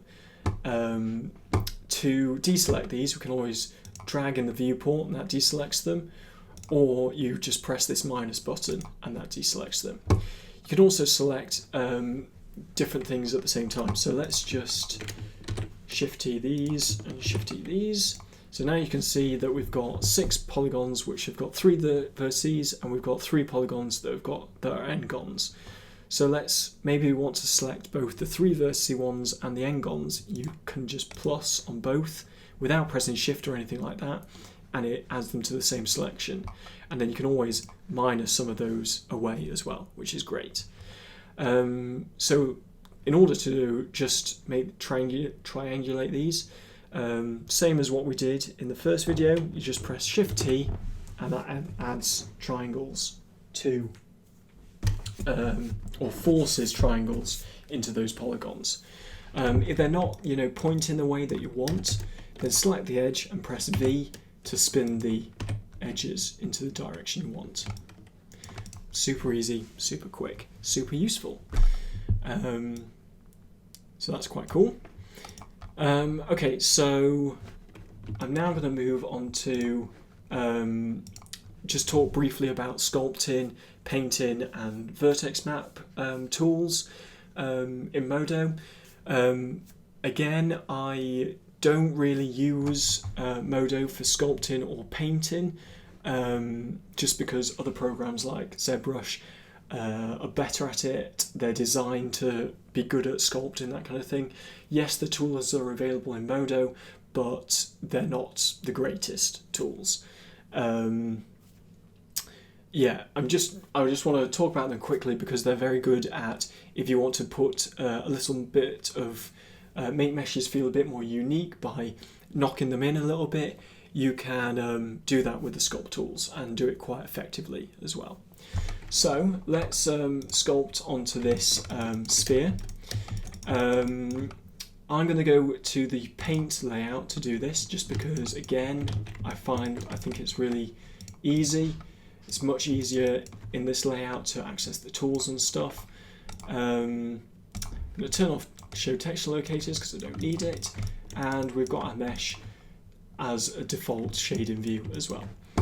Okay, so Sculpt tools, the only ones I really use are Push and Smooth, to be honest. So it works in the same way as tools do in Mesh Edit. You pick a tool up, you use it, you put the tool down. So for pushing the geometry, you select it. We want to turn snapping off. By default, all the sculpting tools are sculpt the mesh positively. So kind of pushes the geometry outwards. That's fine. You can, if you hold Control and left click, you can push the mesh back into itself. So to demonstrate, we've got the push tool. If you click and drag on the mesh with a left click, you can see the polygons are being pushed outwards. And then if we want to push the mesh into itself, you hold Control and you left click again, and that pushes the surface inwards, as you can see here. So going out, going in. Okay, so lovely, lovely looking mesh. Now, to adjust the radius of the brush, all you do is click and hold right click and drag in and out, and as you can see we're changing the size of the brush that we're using. So we can have a small brush and keep pushing out, or keep working in. Or can go bigger, kind of push in a bigger area, or pull out a bigger area. Okay. Now this mesh is in the subdivision preview. It's got tab on. If we tab off, it's going to give us all wacky shapes. Like this is quite a horrible mesh. So you might want to consider, once you've done your sculpt, tabbing back out to see what it looks like. And if it looks really bad, then go in and do some retopology work to get the mesh flow better suited to how it is in the subdivided form. Like I said, there are paint tools available. I don't use them. I haven't. I think you just, you set up a new image, pick a place to save it to, and then you can paint with the airbrush whatever colours you want and specify UVs, that kind of thing. Like I said, I don't really use it, so I'm not going to go into it. I do, though, on the other hand, use the Vertex Map Tools because I like doing, and we're going to get to this in shortly, but I like doing using particles and replicators inside of Modo to scatter meshes, and vertex maps are really, really handy for that. So,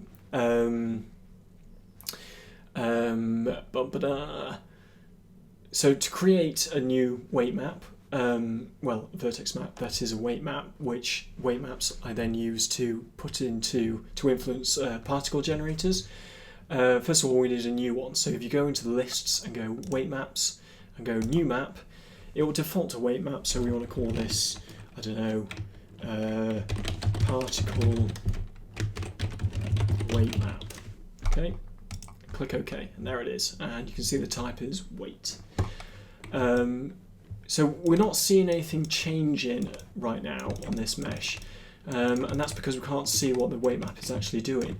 So to see what's happening, we need to change the viewport setting from default to vertex map, and now you can see this is the vertex map. This is the information on it currently. So by default, the weight map comes in with the whole setting set to 1 or maximum or 100%. So let's get rid of that. So you just click on the erase tool, make a really big brush size, and then just paint onto the map, onto the mesh, and that gets rid of it all. Now you don't need UVs for weight maps. It's only looking at the information on each vertex. So what we do from there, we can then start adding stuff to this weight map. So let's go paint, and then let's adjust that brush again, and then we just left click. Let's just left click in the center here, and here we are, we're just painting that weight information onto the map. So red, this 100% red, that's where it's most dense, and you can see there's a bit of a fade off across the rest of the mesh. So to increase that fade off, if we use smooth, we can then just kind of blend it a bit more so it's not as strong. And that's all I use. Although those are the only tools I use for weight map stuff. I think on paint, if you hold control and click, that also erases, which is quite nice. Bit more of a fall off as opposed to using the erase tool, but at the end of the day it doesn't really matter. So that's how we use, that's a vertex map. That's how to do use the vertex tools with a weight map. If we stay in the paint mode layout and go down to utilities, there's this button under sculpt commands called geometry to brush. And essentially this is a very, very, very fast and easy way of creating a depth map. It's dependent on the map, the mesh you have. So it takes into consideration all the meshes you have in the scene. So let's have this sphere thing now and the cubes back in. And all it does is when you click it, you're presented with this dialog box, and you say what you want it to render. So we want the height field. It says brush resolution, so this, I suppose this is for creating gradient maps for brushes, but we're just using it to get out a very quick and dirty height map. So we're going to put this to 512 just to keep it simple. You can specify the axes you want to project on. We're going to go with Y. You press OK, and you're now given the option to save it, and you can save it as whatever image you want. So we're going to cancel this because I don't want to save it, but you can see it's literally just baked out that information. Now, admittedly, I thought it was going to incorporate the cubes into it, but it could be that it just does whatever you have selected. So if we select both of these now and do it again, it now incorporates both of them into the same map. But that one button saves you setting up depth in the render output, saves you using a locator to work out the depth, that kind of thing. Now, admittedly, Acid did point out that you just change the depth quite quickly by remapping, and you can use the preview browser to preview renderer to check the depth amount. But if you want something quick, dirty, straight out of Modo, so that you might be able to use as an input into, say, Substance Designer, then click in Geometry to Brush, just specifying what you want, go, it does it. Come back into Model Layout. We're now moving into kind of the later stage of this stream.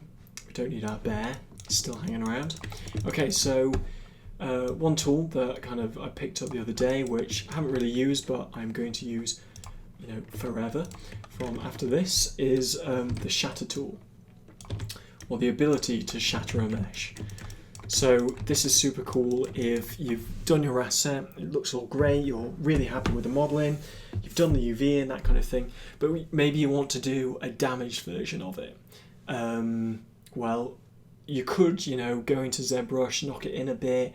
You could do edge slices through it and chop and break up the mesh that way and fill in all the polygons and that kind of thing. Or you could just use, this quite handy tool. So basically, this is just a cube.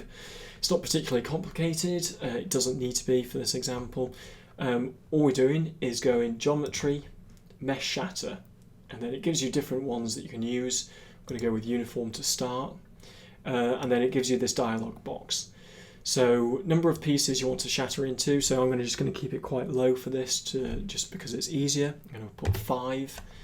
I haven't really played with these tick boxes at all, just because it does such a good job anyway.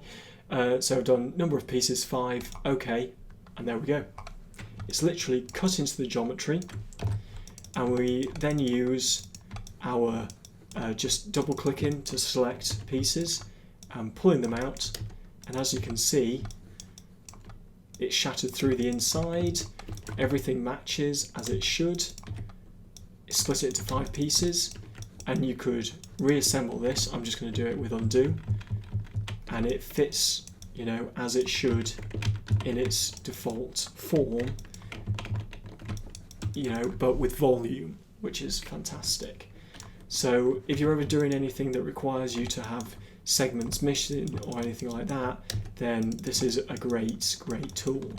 As you can see here, we've now got a hole in this piece of geometry, which is great. So what I'm going to do first is I'm just going to scale these down, just because it will work a bit better. I'm going to, oh, that's nice, it's put them into a little shards folder. I'm just going to turn everything off, get rid of the render preview, we don't need it. And I'm just going to center all of these, okay? So, first of all, we need to just prepare all our meshes. So what's nice is they're all on separate mesh layers. So all I'm going to do is I'm going to change all these mesh layers all these items. I'm going to center them in the middle and just make sure they sit on the ground plane. I'm just going to do that for all the pieces. Move them, just move them into the center, and then make sure they sit on the ground. So quick and easy.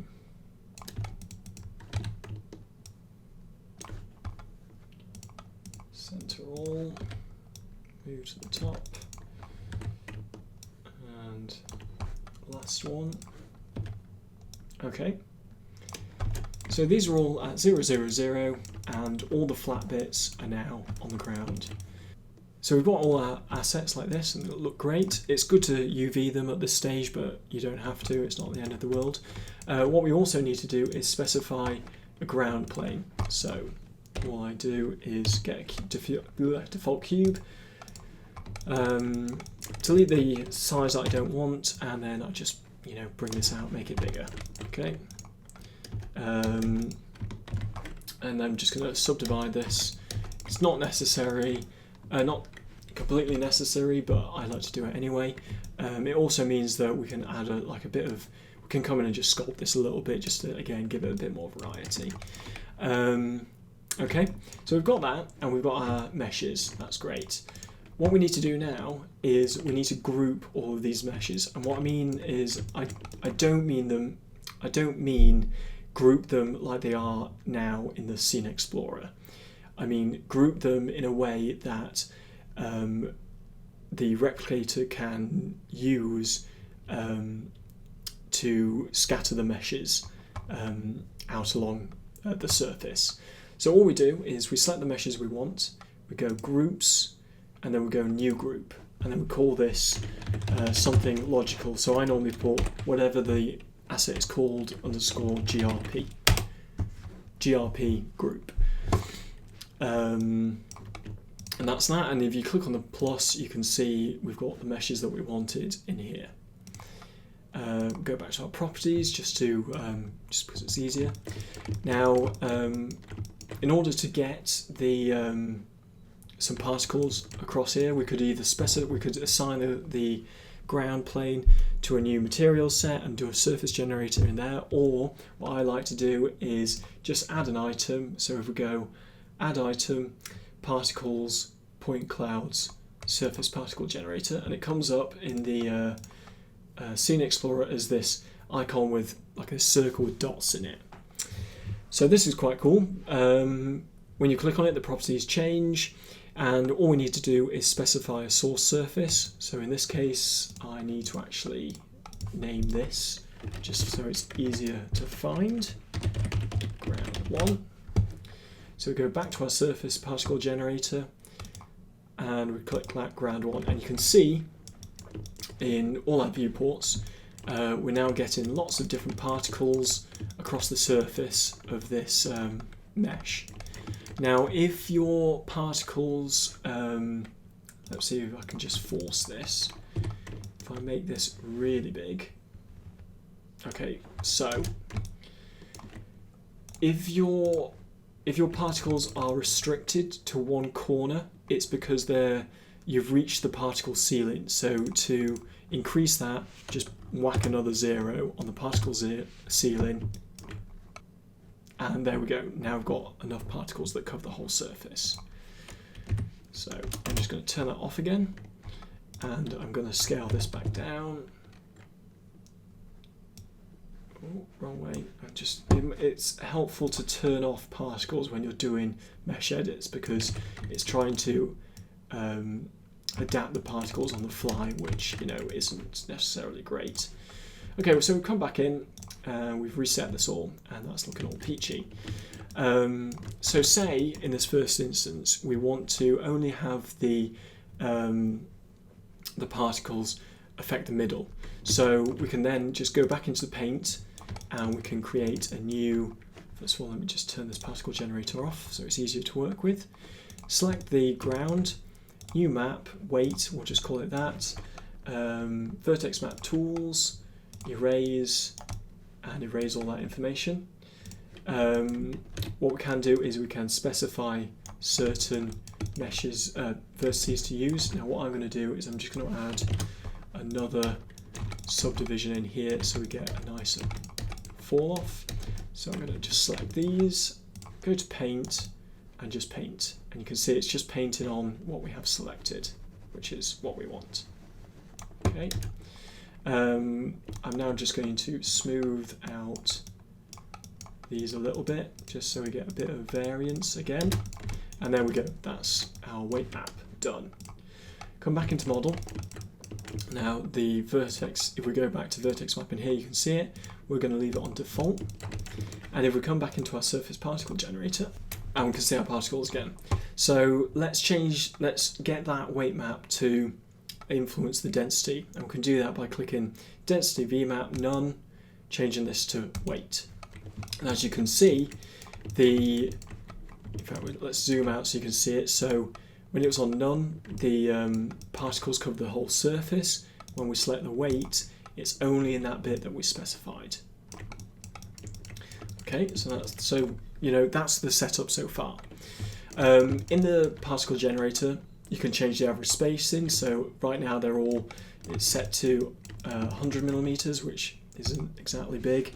Let's change this to a meter. You can see they're a lot more spread out. It's better to see in other views. So let's stick with that. You can also change the minimum spacing, the seed, the scale factor, that kind of thing. We're just going to leave it like this for the moment. So now all we need is to actually generate these assets across the surface. So in order to do that, we just need to go to Particles, Replicator, and then this is represented by a purple box. So in here, you specify the prototype, which is that group that we initially set up, shard group, like so, and we specify the point source, which is our surface particle generator. Notice here that the surface generator in the shader tree is got the icon of a general shader node, whereas the surface particle generator is this one with dots in it. We want that. Okay, this has got a weird offset to it. Could be. So this is where we run that problem with changing stuff in item mode versus in edit mode comes into effect. So I must have, without realizing it, changed the positions of all of these individual assets in the item mode, because you can see that all of these are no longer 0, 0, 0. And the result of that is that the replicator is taking those offsets and applying them. It's offsetting everything because of these values. So yes, it's in the same, you can see that the particles, I mean, you might not be able to see on your screens, but these squares here are matching where the particles are being placed, but because of the original asset mesh layer transforms, everything's been offset. So all we need to do is an easy fix, come in here, freeze all, and everything snaps back to 0 and on top of each of the particles. What you can also do here to better see, if we want to just see the scattering and not the originals, is you can just turn off the group visibility so we don't see it. What you can also do in the viewport is change it in here. Now it's hidden, here it is. So there's this drop down box next to replicators. It's on none at the moment, but you can change it to show all the replicators in the scene or just the selected replicators. And you can, why isn't that? Okay. And you can change, how they're represented as well. So if we now click on our replicator, we can now see these in 3D. Our wireframe's better actually, which is quite nice. Now, be wary as your replicators get bigger and more complicated. This will eat up and slow down what you're doing. So just be mindful of that. Generally, I keep these as off or none, and leave them as wireframe, just because I generally just use the render previewer to look at these things. So this is quite nice. You can increase the display density, the render density, how the replicator is affected by the surface. So this is where we could come in. We could paint the ground, or sorry, sculpt the ground. So we just move things up and down, and you can see the replicator is changing depending on the surface, which is pretty cool. Go back to model, and now what we can do is you can see that some of these squares, these replicated items, are at an angle, and that's because the replicator is set to align to surface. If we just use particles, or not polygons, point data, they stand straight up. I generally leave it on the side of the surface, just because if you have got a little bit, maybe not so much as this, but a little bit of undulation to the mesh, just helps a little bit with the realism. Just some things will be more sunken into the ground than others. And then the other thing with replicators is you can change the variation. So I normally put a 360 twist on the Y, and then I do a tiny twist on the X and Z, just so that on the Y we're spinning all the meshes in the Y axis, and then we're also giving them a little bit of an angle, so they're not completely straight as well. Uniform scale is automatically ticked on, but you can adjust this individually or what have you. So if we do like 30%, 50%, 80%, let's say, something like that. And now if we come into our preview renderer, and there we go. Oh god, a bit too far. We've scattered those meshes, and this is quite cool because if you could have versions of the meshes near it which have got pieces, that have been removed from it, or that kind of thing. So it kind of feels like it's all more in a space. What we can also do is in the surface particle generator we can add a size. And we can use that same map as well. So now we get bigger pieces in the center, smaller pieces moving away. So that's really cool. And then again, what we can do is if we come in here and use 4, we can select the inside of the material. Let's call this inside is red. And then let's invert that and get the outside material. Outside, and let's just give this color, blue, something like that. Okay. Now every time you change a parameter, it is going to change the replicator, what happens in here. And there you go.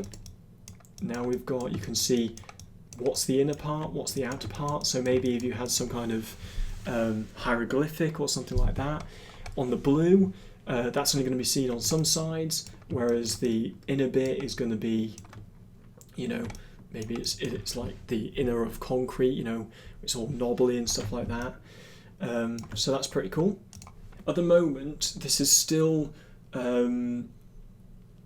procedural. So any changes you make, that's fine, they're going to affect it, but this currently is restricted to just being rendered in Modo. Now to get around that, really easy.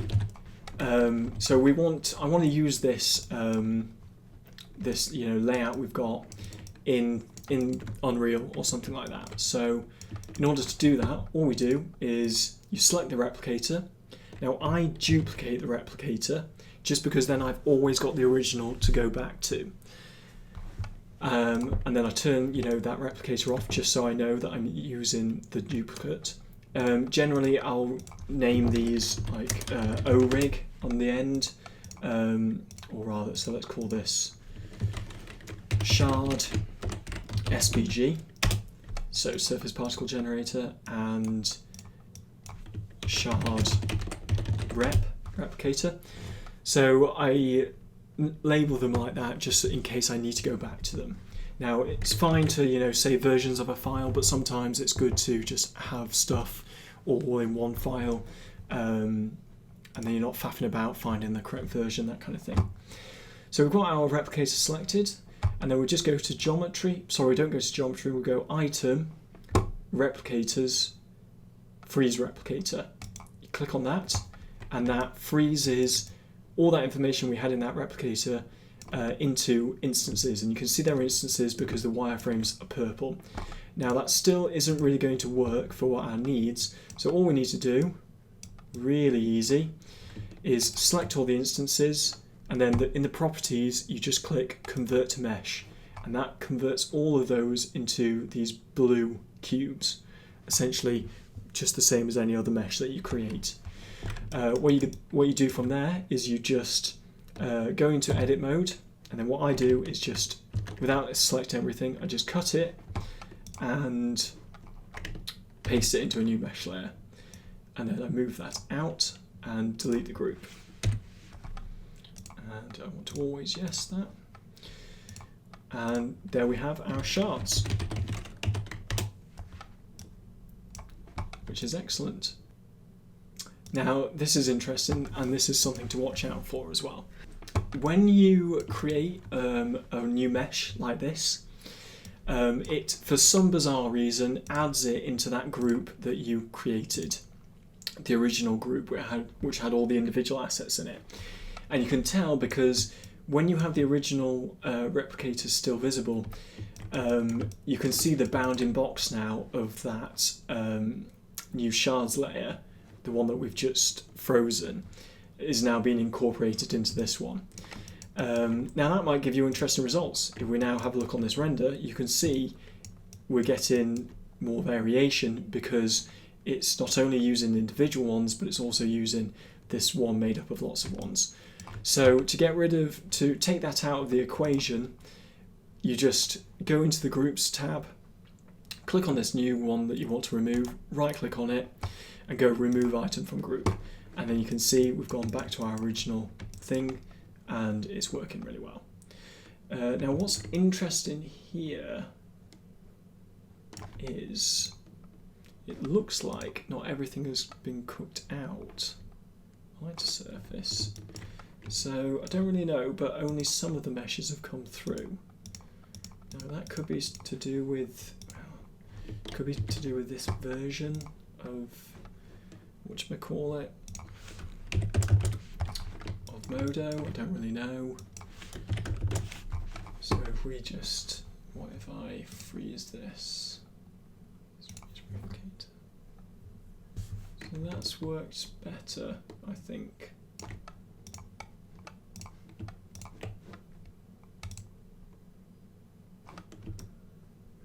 Yeah, I think that's just a better version.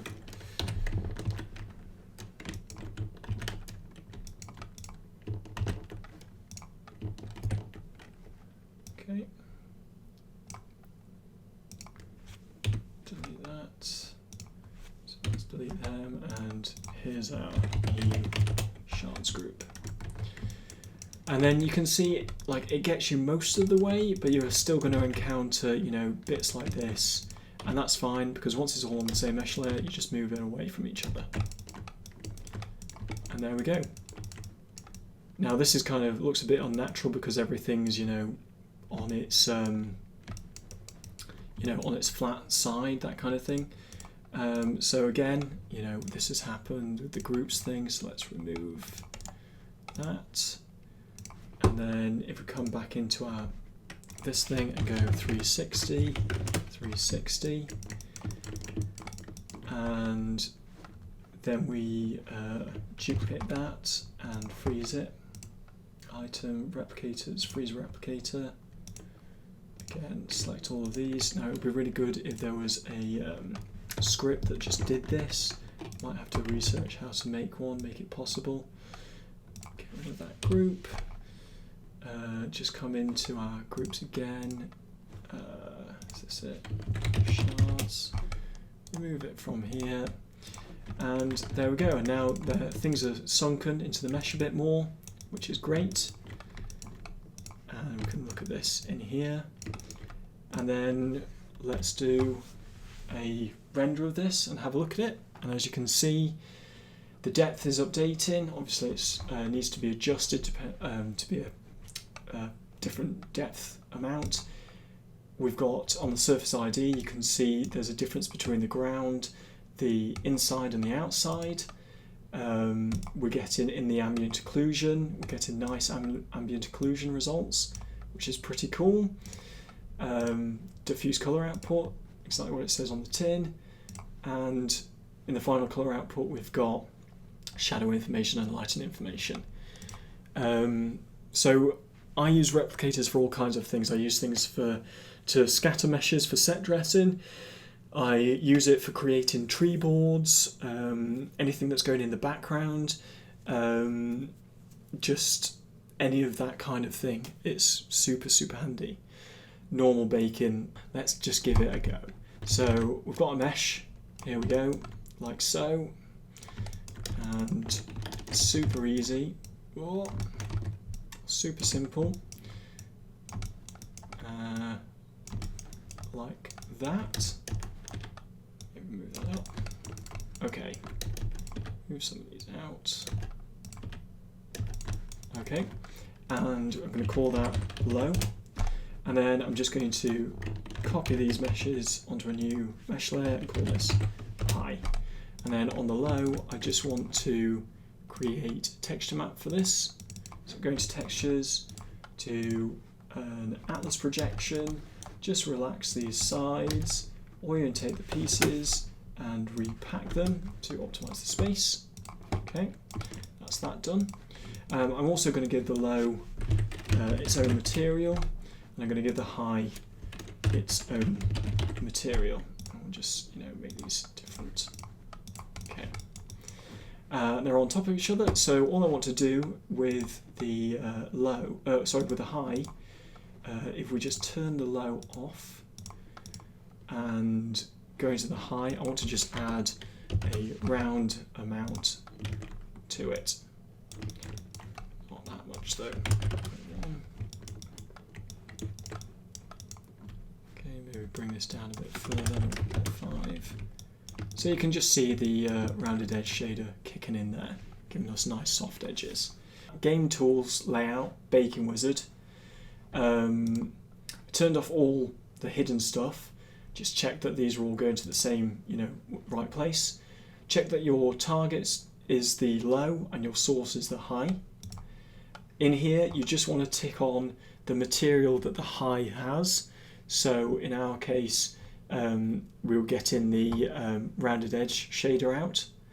When you go to the next step, you just want to add in a new texture output, which is the normal. I wonder if we do a diffuse color and bake again, what comes out. Now I'm hoping the normal does, and it does. Now does the, yeah.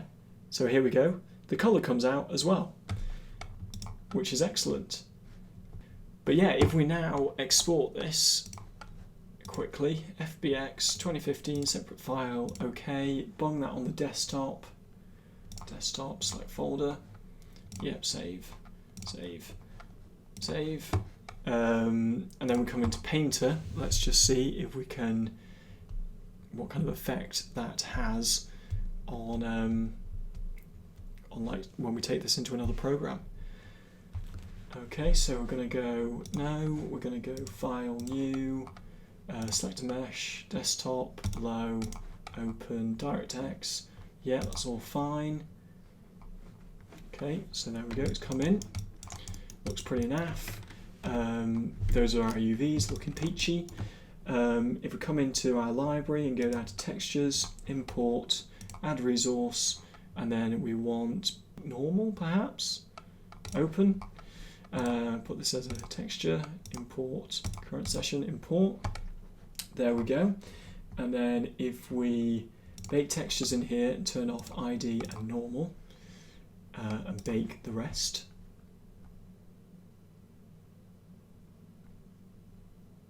Okay, that's generated different things, which is quite cool.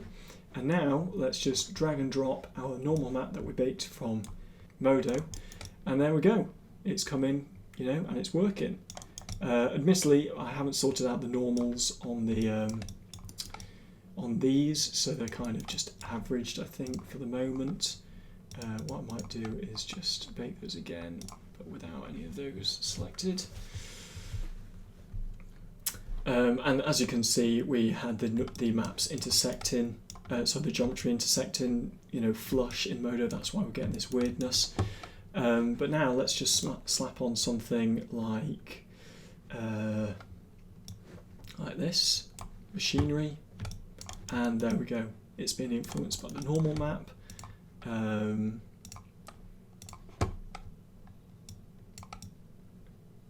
Which is quite cool.